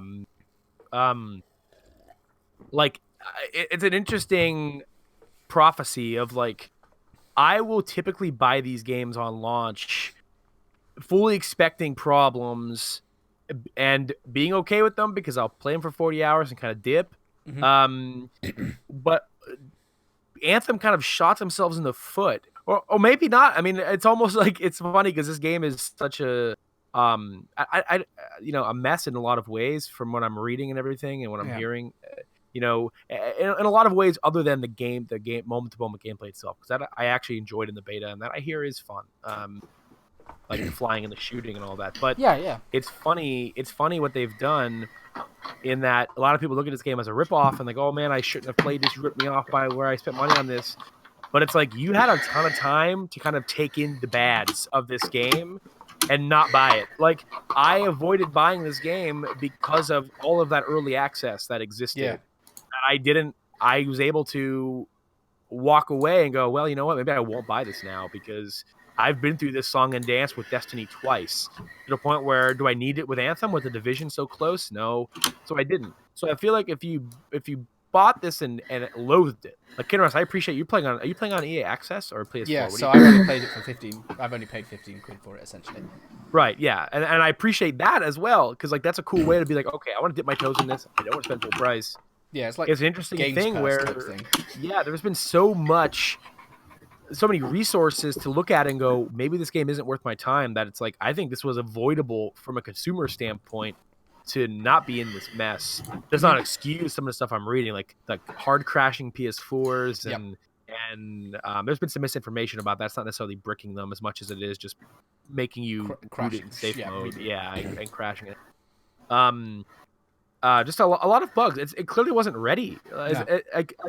Like it's such an interesting scenario, and it's like the biggest conversation thing is like, Destiny's already done this twice before in terms of like shaky launches. Realize what's going on. Just keep it in the oven. You've already delayed it a little bit. Just delay it until it's. I will say this, but it's an interesting. Sorry. It's an interesting thing where I want to blame EA for something like this. That's my first instinct, is I want to blame them. I want to say, they didn't give BioWare the time. But at the same time, this is 2 times now that BioWare has put out a game that is just a technical disaster. Twice. And you could blame it on EA potentially for forcing all of their first-party studios to use Frostbite engine, which clearly nobody besides DICE knows how to use. No. It's becoming readily apparent every time another developer puts a game out on Frostbite that isn't Battlefield. Even Battlefield's at times a technical glitchy mess when it comes out. Everyone has big complaints about that game's and using UI and glitches the first few weeks. But this is twice now where, now the development of Andromeda is such a wild web of a story, and the way that game has been stopped and restarted and this and that, and management has shifted, and there's so much turmoil around Andromeda. But at a certain point, the game has to come out. And like, delay a game, that's why I appreciate Nintendo will delay it as many times as they need. But and this is a fault of EA, they won't do that. But at the same time, it's like, man, like, how much, like, what the fuck you guys doing? Like, I guess to a point where I blame them both at this point, because this is twice now BioWare has totally just shit their pants with a game that is like, this should be a slam dunk for you. Like, what the hell were you working on for so long? And I said earlier in the episode, I don't want to be hyperbolic and be a dick, but it's like, you guys are one of the best in the business at creating worlds and stories and characters. Like, it's such a crazy thing to me to even bring Casey Hudson back, and you put out a game that is like just an absolute strange case for such a pedigree that they've had. Yeah, I think that I'm glad that I've played it. I'm glad that I didn't have to pay full price for it. And it is definitely one that is pushing the games as a service thing. Like, in 6 months' time, this game will probably be pretty polished, and there'll be plenty of endgame content.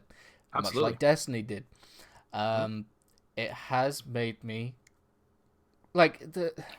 Once you understand that... So, there is, like, a combo mechanic of, like... It's cool. It's fun. That's fun. And it makes you realize that a lot of the guns, not great. You're pretty much shooting until your abilities are back, so that you can do the combos. But it suffers from the stereotypical thing for me of, I find 2 weapons I like, I'll destroy anything else. I will never touch a pistol, I will never touch a shotgun, I will never touch a sniper rifle. Just delete them. I don't... And that's most of my loot at this point, is stuff that I will never, ever, ever use.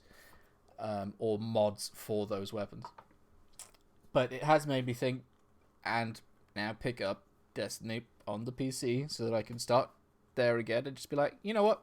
I really enjoyed this game. Thanks, Anthem, for making me realize how much I like Destiny. It's funny. Anthem has been the best marketing campaign for Destiny and the Division that those 2 developers could ever have asked for. Yeah. You know, to the point where even the Division's marketing is kind of piggybacked off of Anthem's endgame. Now, Kinross, you brought up the endgame. From what I understand of it, and I haven't played it, so this is like very, very worthless information coming from me. It seems like the point of it is like you're just kind of grinding the strongholds on the GM difficulties and hoping for legendaries and masterworks. That's pretty much it. I understand.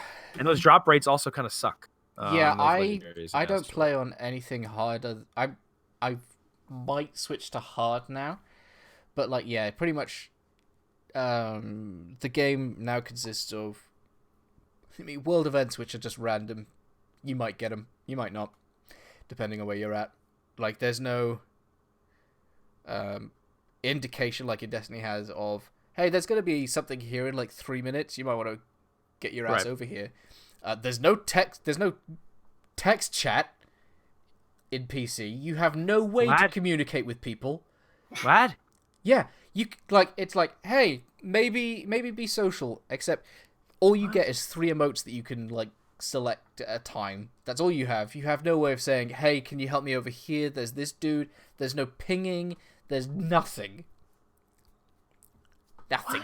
What? Voice chat doesn't seem to work. I was like trying to get the push to talk to work. There's no way to tell whether someone can actually hear me. There didn't seem to be any indication that I was actually broadcasting, so that sucked. So yeah, the game is pretty much world events that might happen, strongholds which are just like slightly extended missions, or quick play, which is basically replay the story missions and subject yourself to any of the game-breaking bugs that happen with that as well. Like there's one bug in but I think it's the penultimate mission of the game where you basically have to cross a bridge and fight some dudes whilst you defend basically a caravan.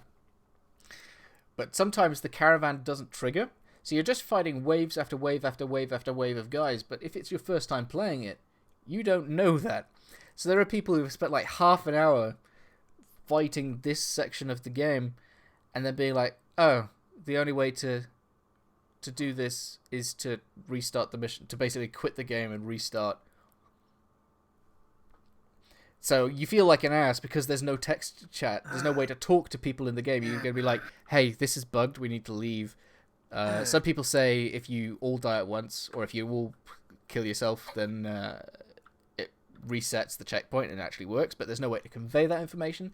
There's no way to say, hey, this is broken. I'm leaving. Sorry. Blah, blah, blah. Oh. So people just think that you've left the mission because you're a dick. Wow. All right. So yeah, check out Anthem in like 6 months on EA Access. Yeah, that's the unfortunate thing. And you know what? I mean, if you're looking for a looter shooter, the Division 2 comes out soon, and hopefully that game doesn't have a host of problems. You know, I did not enjoy the beta. I'm looking forward to it. I guess that's the one I'll report in on. Kinross, you had the Anthem report. Thank you. I'm glad you played it though. You know, it's funny because like I said, it's a game I fully expected to have put tons of hours into, by the time we recorded something. But I have actually, for the first time in my life, held off on buying something like this, and it's all thanks to that early access period. Which, Jesus H Christ, I've never been so confused. Could you have had a worse fucking marketing? Wow. Probably the big thing that'll be useful to you, Bill. You know how traveling around the fort was the single most painful. Dude. They've added a slightly faster version. Is your guy's ankle sprained? Like what's going on? You can jog in the fort now, and it's not massively fast. So it's just like me jogging in real life. So much faster. You're like, thank God. That's the other thing is, from playing the beta. So I have technically like touched the game, and as far as I know, the beta isn't from a gameplay perspective and a design philosophy. It's like it's not that different. No, the disconnect I feel from going from Fort Tarsis out into the world. I think there's such a weird, slow, fucking loading back in, loading back out. You can't switch your weapons unless you're in the fort. Like what the heck? Yeah, if you realize that your loadout is not right for this mission, screw you. Yeah, you're fucked. What the fuck? I mean, I guess we may as well say, like, the combat is repetitive, but fun. It's satisfying, but I love it to be repetitive because it's basically Diablo and Destiny. Running around the world, flying and just sprinting, ton of fun. It feels so weighty. It's fucking cool. Like the overheating system can get a little frustrating, but like it encourages you to maneuver in certain ways, either dive bombing or flying through waterfalls or whatever. Yeah, that's interesting. It just feels like the only real... Well, I say the only real issue. There are many issues. But the world feels pretty empty. Like, there's a lot of resources to gather, but I don't really understand... Like, the craft... I'm not bothered with the crafting. Yeah, I was so disappointed to hear that it's only one biome. What the fuck is that? What's that, sorry? It's just one biome. It's just a forest or jungle. Yeah, and the map is useless. You can't...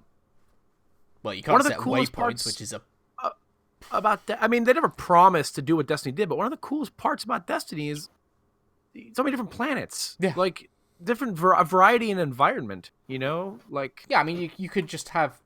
I mean, you don't have to go all out of being like, hey, this planet's been glassed or whatever, but, the Mario rules have fields, a desert, and some ice. You know what? That's good. So, Kinross, do you want to talk about EA's other game this year? Oh, Apex. Yeah. It's a funny transition off of Anthem because they sent that game out to die. If they didn't have Apex this year, I think EA's entire attitude. I mean, everyone else has noticed it, so you probably have as well. That they send Respawn's games out to die. Yeah, all the time. It's such a funny. It's such a funny thing that this game succeeded as much as it has. Apex Legends has been a fun one to watch because this game, when it leaked, like the rumors leaked, the whole Respawn on Monday is putting out a battle royale game set in the Titan universe without Titans. It's kind of like, oh fuck, what the hell? Like, but at the same time, it's like Respawn's name alone makes you curious because those guys are masters at good what they do. I mean, it is Vince Zampella. Like, dude knows what he's fucking doing when it comes to FPS games. He has for years and years and years and years and years. And that's why it's such a puzzling thing to me that their games have seemingly been mistreated by EA and the way that they've calendared games. Because to me, when you look at EA Studios, Respawn is the most consistent one in terms of a gameplay quality perspective nowadays. Both Titanfall games were great. Yeah, and they have a Star Wars game coming out, which I have full confidence in at this point. Of being made the first EA Star Wars game that doesn't launch a disaster. Which is a shame. Because there should be a lot more that aren't disasters. Yeah. So they put out this free-to-play Battle Royale game. It has skyrocketed success. Kinross, I believe you tweeted out that this is the first Battle Royale game that you've got a victory in. Yes. How exciting is that? So from somebody you mentioned earlier, the fifth game or something that I happened to me. I won like the second or third one I played the first day it came out, and it's such a good feeling to enter a battle royale winning. Because like, and I assume that does wonders because Kinross, you said earlier that this was a genre that you kind of stretched your wings into this year for the first time after kind of bouncing off it. So from someone who hasn't really played battle royale too much, like, what is it about Apex Legends that has kind of captured a lot of? Because like the Fortnite audience captures a very specific niche. I feel. I think that the problem with Fortnite is if you can't very build, large niche, you're screwed. Like if you try to enter into Fortnite and you're trying to like clumsily work your way through the build menu or whatever, then you're not going to win. I think the problem with Fortnite for me was I never got used to the building. Yeah, that's hard. I think it's hard as fuck. Blackout in Black Ops 4, the battle royale there, sort of was okay. I suck at COD though, so it's not ideal. I think that the big thing for Apex is, one, I know how Titanfall works, and I like everything about Titanfall's multiplayer just feels great to me. And probably the most important thing for there's like 2 or 3 things. Apex makes you all jump as a group, so you don't love it. You don't have to. You could be like, you know what, I'm gonna jump on my own. That's fine. But you all jump to the same place, which means that you pretty much have backup. If you're getting shot, it doesn't feel like you get hit once, you're instantly dead. Because some guy happened to look at you from around a corner. It's like there is a bit of time for you to turn around, work out where someone's shooting you from, fire back, get to cover, do all this. So it feels like you have an actual chance at surviving an encounter. Hero abilities is always cool. And what was the other one? Oh yeah, contrary to Anthem, there are so many ways that you can be like, hey, look over here, look over there. I've got something to. I've got extra. I found a gun. I found ammo. Stellar in that regard. Such a simple philosophy of taking the ability to communicate with someone without having to use text, without having to use voice, and not only being able to communicate. Like, it isn't just a simple nudge, nudge, wink, wink. Yeah. It is a communication system in such a detailed degree that you could convey so much information to these people without having to say a word. And it's been talked about ad nauseum, in the press and whatever, how revolutionary this ping system is. And it sounds hyperbolic, but this is a feature I fully expect in every shooter now. I play Overwatch and I want to ping shit when I'm playing it because it's just such a, it's like, hey, there's a road over there.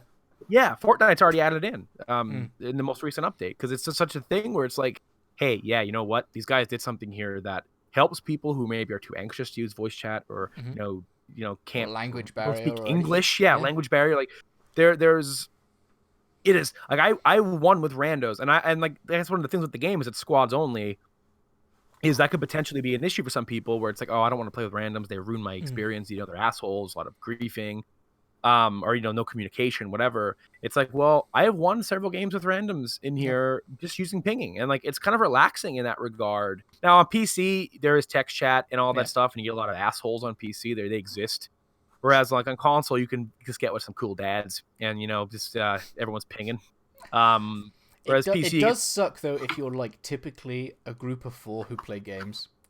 To find that you are the one. Yeah, a three-man squad is very limiting in that regard. Because like there are nights where I'll be playing with people and it's like, oh, you guys are fools. It's like, oh yeah, man, sorry. Like I'm so surprised there was not a 4-man squad mode. I wonder if it's for balancing for like because you've got a healer class. It might be a bit much for them to deal with 4 people. For sure. Yeah, there's gotta be something they play tested. I'm sure they play tested 4-man teams. Maybe it didn't work out too well, but yeah, the game feel, the guns and everything is, if you play Titanfall, you're familiar with the Hemlock, you're familiar with the Wingman, like all these guns this is the Titanfall universe. Like, this is in that world, yeah. Which isn't doing so hot in Apex Legends.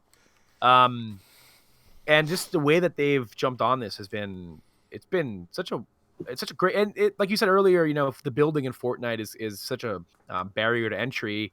And like COD, kind of captured that fast-paced, PUBG style. But COD's not free, And Apex Legends delivers that, I think, a more polished and coherent experience than Blackout. Also, I love games Blackout. Don't take forever. You know, that's the other thing is the player count isn't 160 players. But there's no staging area. You know, there's no like, oh, let me land here in this area and punch these guys for 45 seconds. Like 20 seconds you're in a game. You're in the goddamn game. You're jumping in there.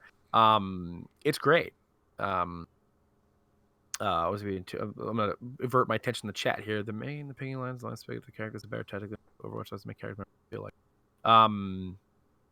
Yeah. There's a ton of character.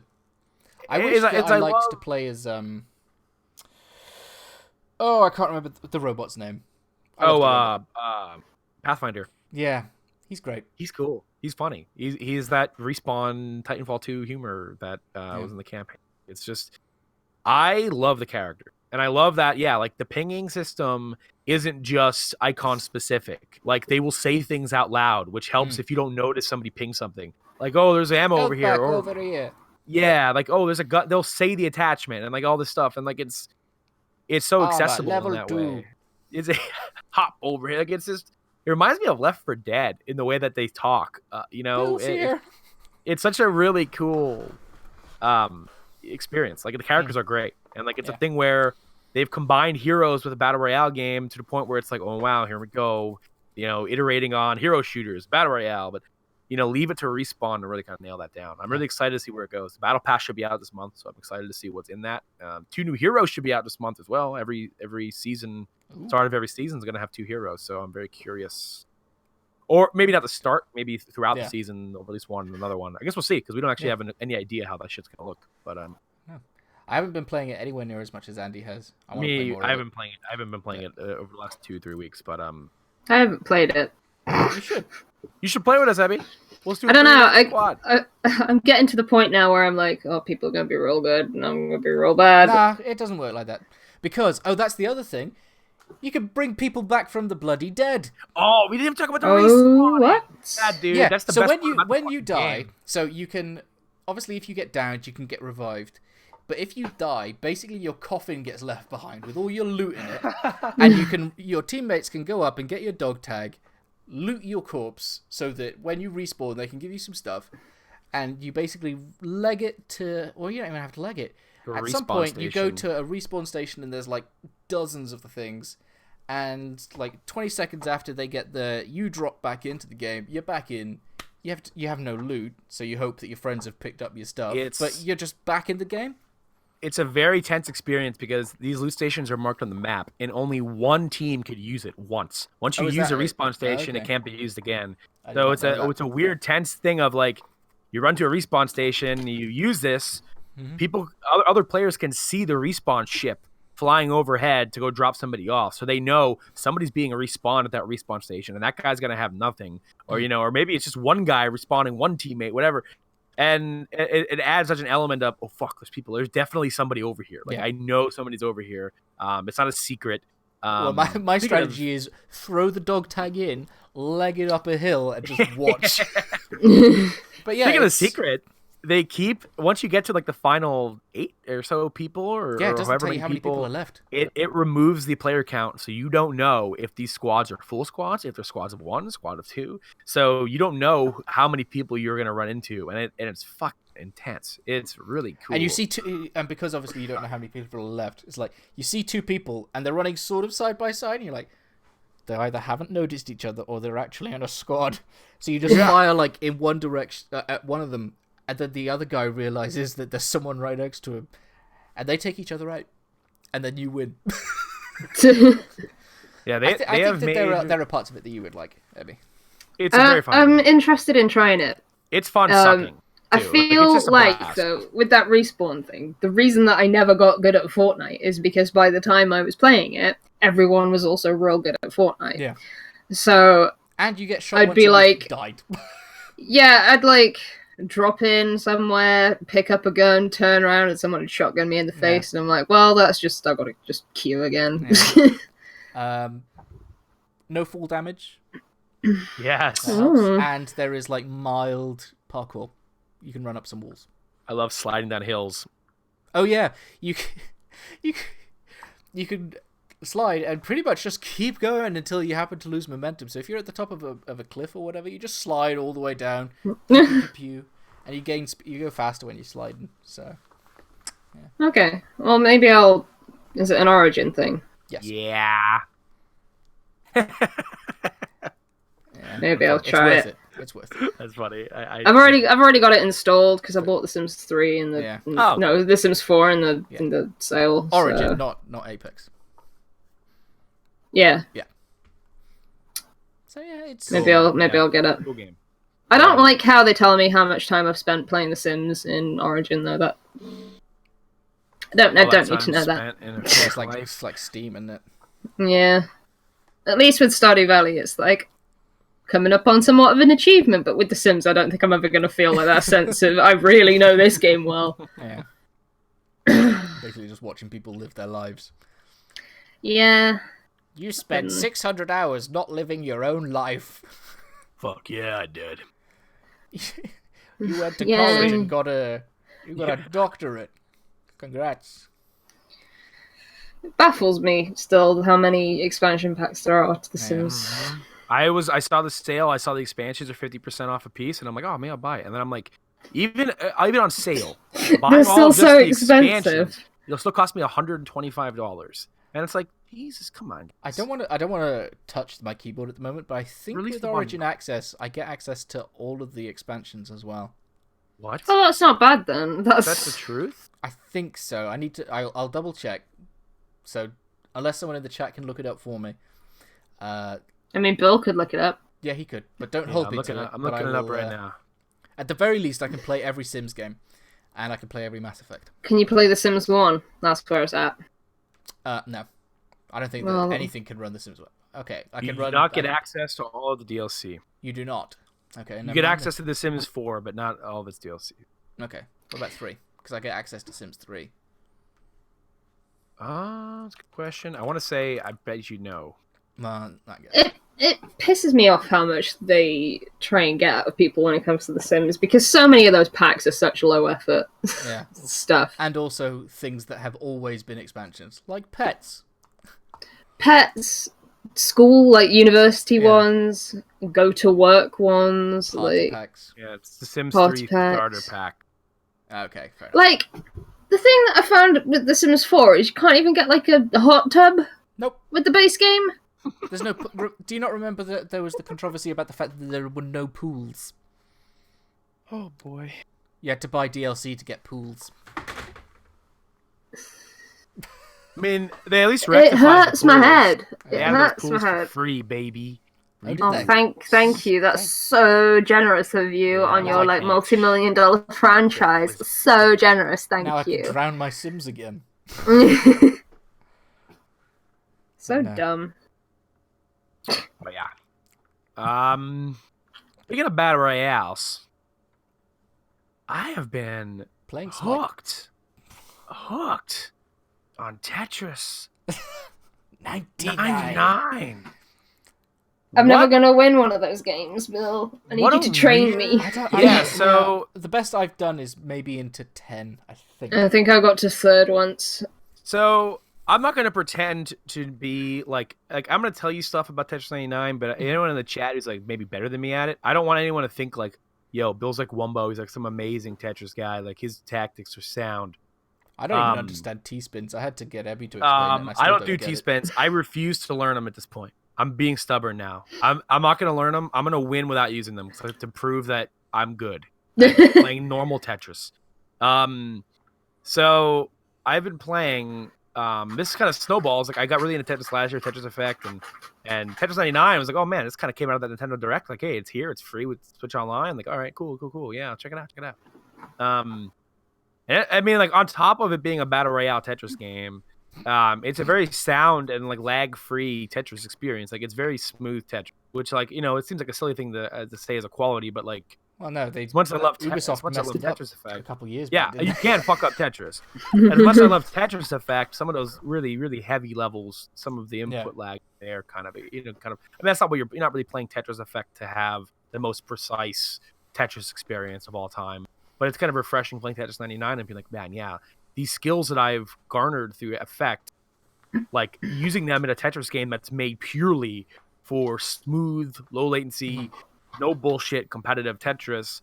It's like, man, I am noticing market improvement in the way I play Tetris. To the point where I've gotten several wins now in Tetris 99, and the way that I've done that is employing my one tactic with regular Tetris, and that is build flat as much as humanly possible. Yeah. Always build flat. Like anytime you could flatten a piece, always do that.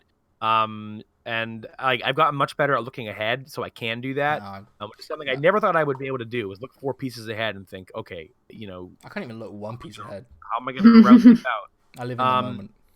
Build flat, but mostly Tetris 99, using the quick wheel to target specific types of players. Don't understand. I like it when I load into a game. And everyone for and there's suddenly like 7 lines you can on get me. hosed immediately. Yeah, I don't understand that wheel at all. I just leave it as default and just play the game. So like solo. Attackers will obviously you'll send your trash to anybody targeting you, anybody attacking you, and you can tell that with the little lines coming at you. Obviously, you guys just said badges.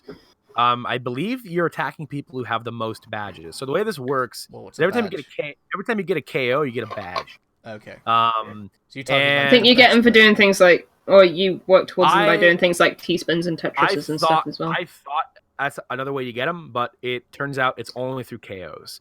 Really? So yeah, which just kind of targeting the most deadly person. Which makes me happy, because then that means I don't have to do T-spins to get badges. So it was a thing of like, initially I thought, they were like kind of just rewarding you for doing well. It turns out just from KOs. So there's 2 things I focus on. I start the game focusing on my attack, because then it's like, these guys think they're hot shit. I'm going to knock you out early, you son of a bitch, because you probably suck. So I'm going to take you out, target my attackers. Then once I'm not really getting attacked anymore, I switch it over to KOs. I'm just going to target people closest to being KO'd. They're going to rack up some badges. Either KOs or badges, because by the point that I switch to KOs, there might be some people with badges. And if you kill somebody, you get all of their badges. So you could potentially go from no badges to max badges, which is 4, in 1 minute of play. If you and you can see how many badges each player has. So besides using the auto target system with the quick wheel, you could use the left analog stick or the touch screen if you're playing handheld mode to manually select someone. So if you see someone like, oh man, this guy has 4 badges and he's fucking stacking high and he's got a ton of trash, I'm gonna click that motherfucker and I'm gonna just back-to-back Tetris him and get his badges. Is that how you generate trash? Is Tetrises? Clearing lines, yeah. Clearing lines, Tetris. Lines in general? Yeah. Lines in general, yeah. Okay. And then the reason you want these badges is the more badges you have, the more trash your line clears create. So if you have a max of 4 badges, you are just dumping shit on people like a madman. So if you end up in the final 2 people and this guy has 4 badges and you have 1, it's going to be really hard to keep up with him in terms of the amount of trash being outputted. I mean, you could beat him, but there's a chance that his line clears are going to become overwhelming. Yeah. Because then if you have more badges, you're able to clear out the garbage more that's on the left side of your screen that's about to drop on you. So it becomes a thing of try to get badges as much as possible. There's different ways to do as strategies to employ. Everyone kind of has a different preference. I start with attackers because these people won't come at me, and I love dumping on them. Yeah. You know, I mean, you don't have to counter your attackers. You can clear their trash by just clearing lines before it drops on you. But I kind of like it. You know, if they want to throw trash at me, it's like, oh, I'll throw it back, buddy. You know, you want to come at not the king. I'm like the fucking manager of the store. You want to, yeah. It's such a you want to come at the guy running the pickle stand? You better not miss, boy. Do you have pickle stands? Just like a guy selling gherkins at the Renaissance Fair where there's kings. There's the pickle stand. That's where I was going with that. Okay. But it's so weird to watch Nintendo like pushing this. Like this weekend, that event. You basically entered into a raffle / competition of, hey, win a game and you're entered into win 999 gold credits. They had a thing where people who like get like 90, I think it's like the top 99 or something. People who get the most wins in the weekend get $10, and like I'll never win that, but it's neat to see them be like, hey, this is a thing. Come together, try to get a bunch of wins, get $10. Like, sweet. Like, it's really cool. It's just such a weird neat idea. Game.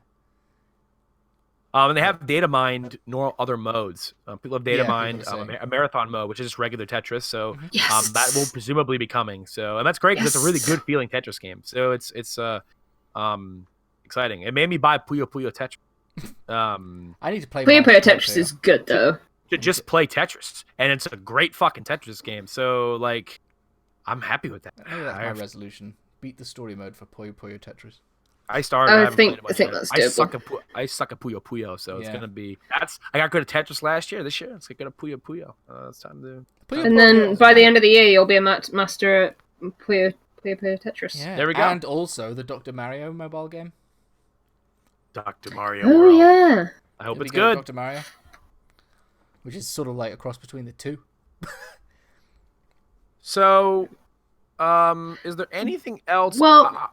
When Tetris 99 came out, I'm just curious, because they dropped a couple demos on us, and I wondered if either of you had played the Demon Ex Machina I did. demo. Keep meaning to, haven't done it yet. What did you think to it then, Bill? Alright.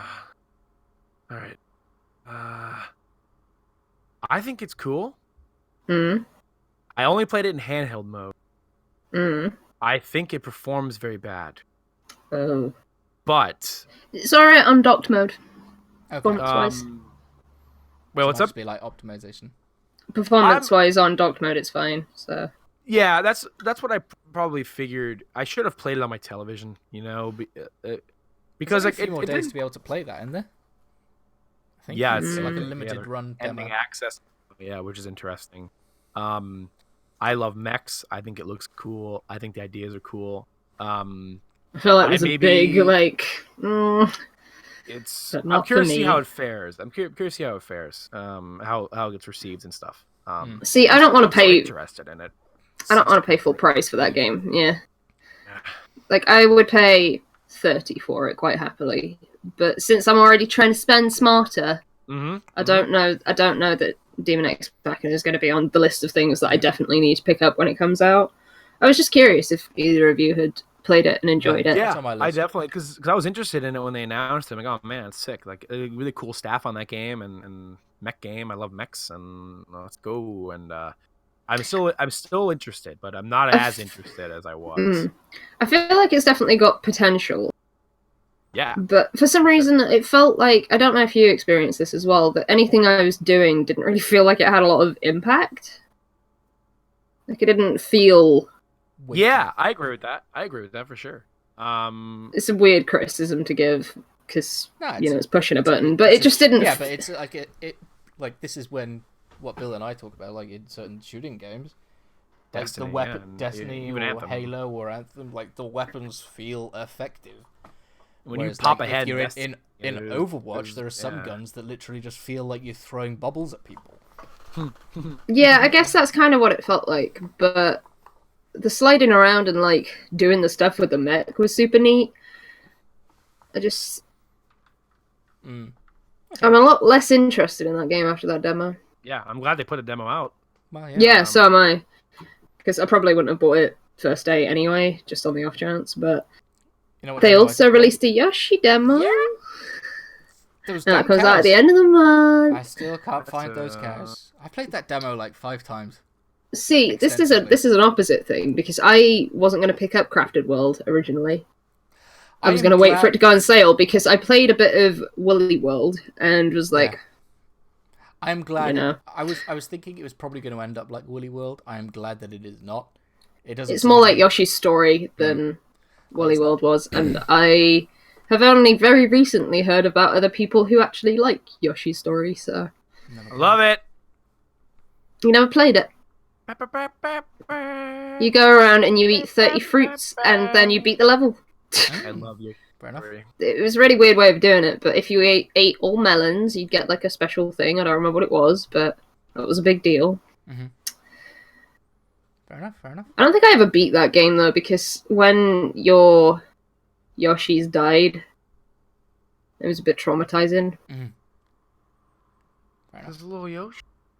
Because the flower would get like all like cold and dead, and the Kamek things would come and like scoop up your Yoshi and put it in a castle, and you'd be like, oh, I can't play as that colored Yoshi anymore. No, it's gone forever. In the chat's gonna be able to see this, but how good is this Japanese sticker or the Japanese art on the cartridge for Yoshi's Story? It's so good. It's so good. This is what I got. This is what we got. Fucking America's. Oh yeah, Kinross, nice. Hold it up. Yeah. Did it not really give us a preview in the fucking American one?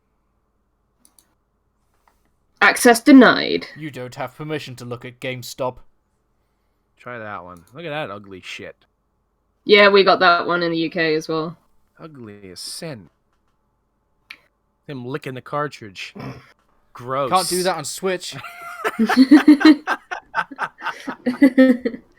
Yeah, no, that game's adorable. Yeah, you know, I love how Nintendo is just the way they make like the Epic Yarn games and that game look, and even like I never played it, but that Paper Mario game with the realistic lemon, like just the way they render out some of the environments. Sorry, did you say the realistic lemon? Yeah, you never saw that? Let's see here, Paper Mario realistic lemon. Here we go. Dude, look at these fucking lemons. I mean, let's look at these lemons, he says. Look at these fucking lemons, dude. Speaking of good-looking games, look at this. Can we just say how good... What the fuck? Okay, yeah, that's really weird. Zoom in on those lemons, dude. There's even juice on the screen. Like... Yeah, look at those fucking lemons. Look at that kitchen. They're like Pikmin lemons. Oh man, Pikmin's fruit. A+. Great. I've never played it, but Link's Awakening looks pretty.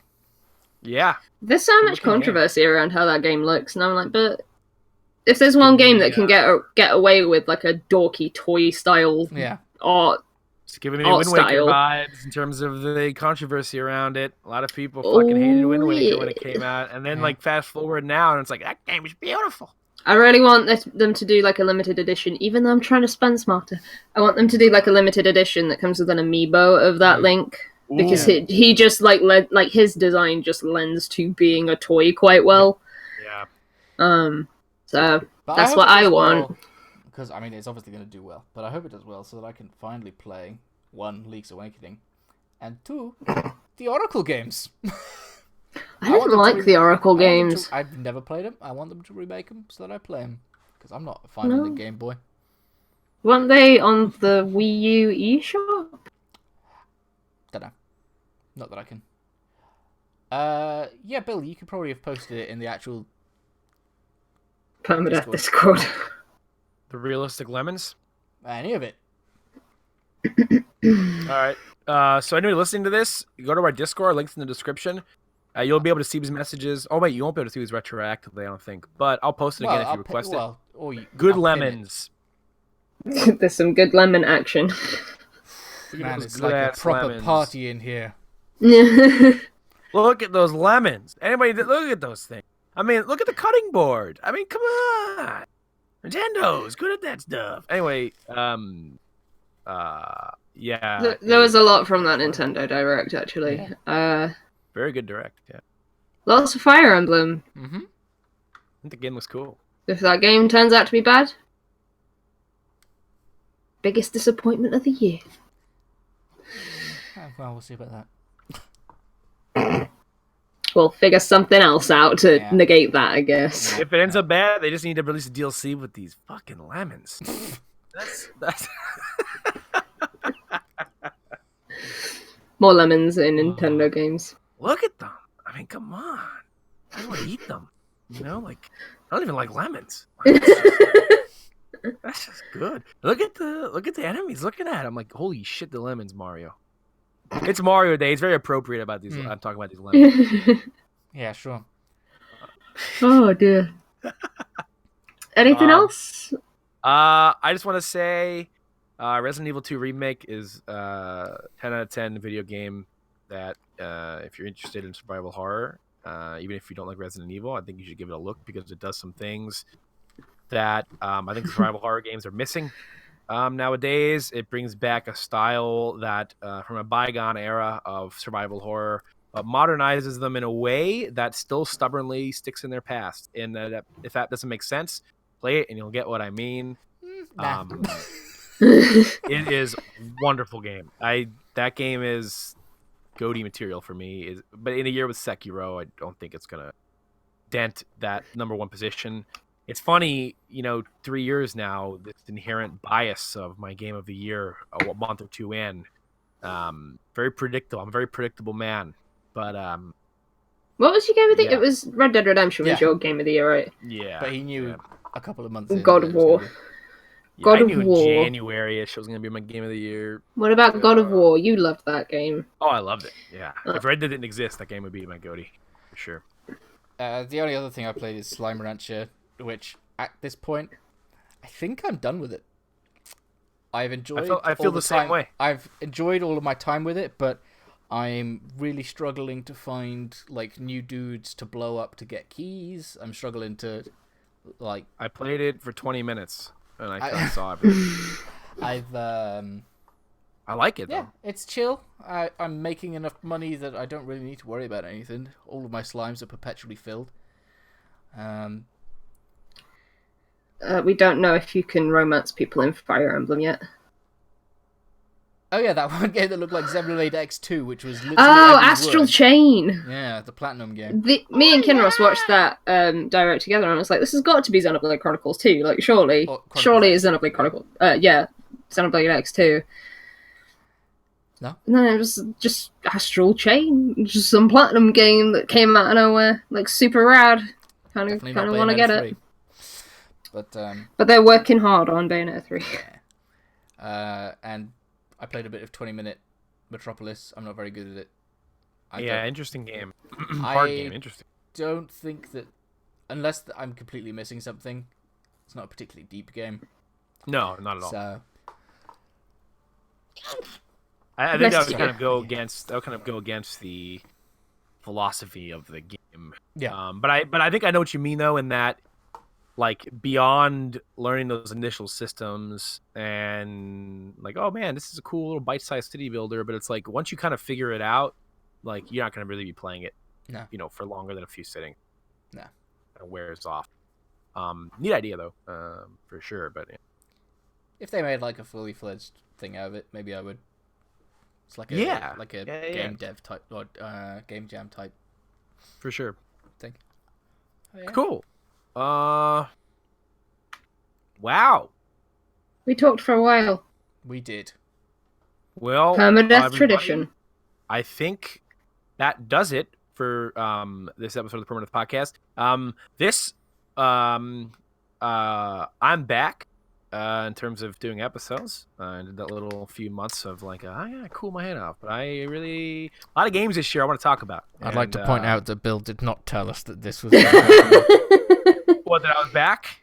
Yeah. Surprise of the year. Disappointment of the year. Permadeath's back. Oh no. So I can look forward to more of that. Hopefully I beat a Final Fantasy game this year. If not, just play the DLC for Final Fantasy 15 and say you wanted to do that one instead. Because I haven't played any of it. I haven't played a single 15 DLC. I've only played one. Was it Gladio? No, it was Prompto. Prompto, yeah. I need to play it. Yes, you do. I need to play it. Everyone does. I like that game a lot. I'm excited for episode. Oh, that's another thing that actually happens this month that I just remembered. The final season of The Walking Dead is finishing. Ooh. Because they a whirlwind that has been. Yeah. That's been a journey. Oh, is it actually being done by Telltale, or is it?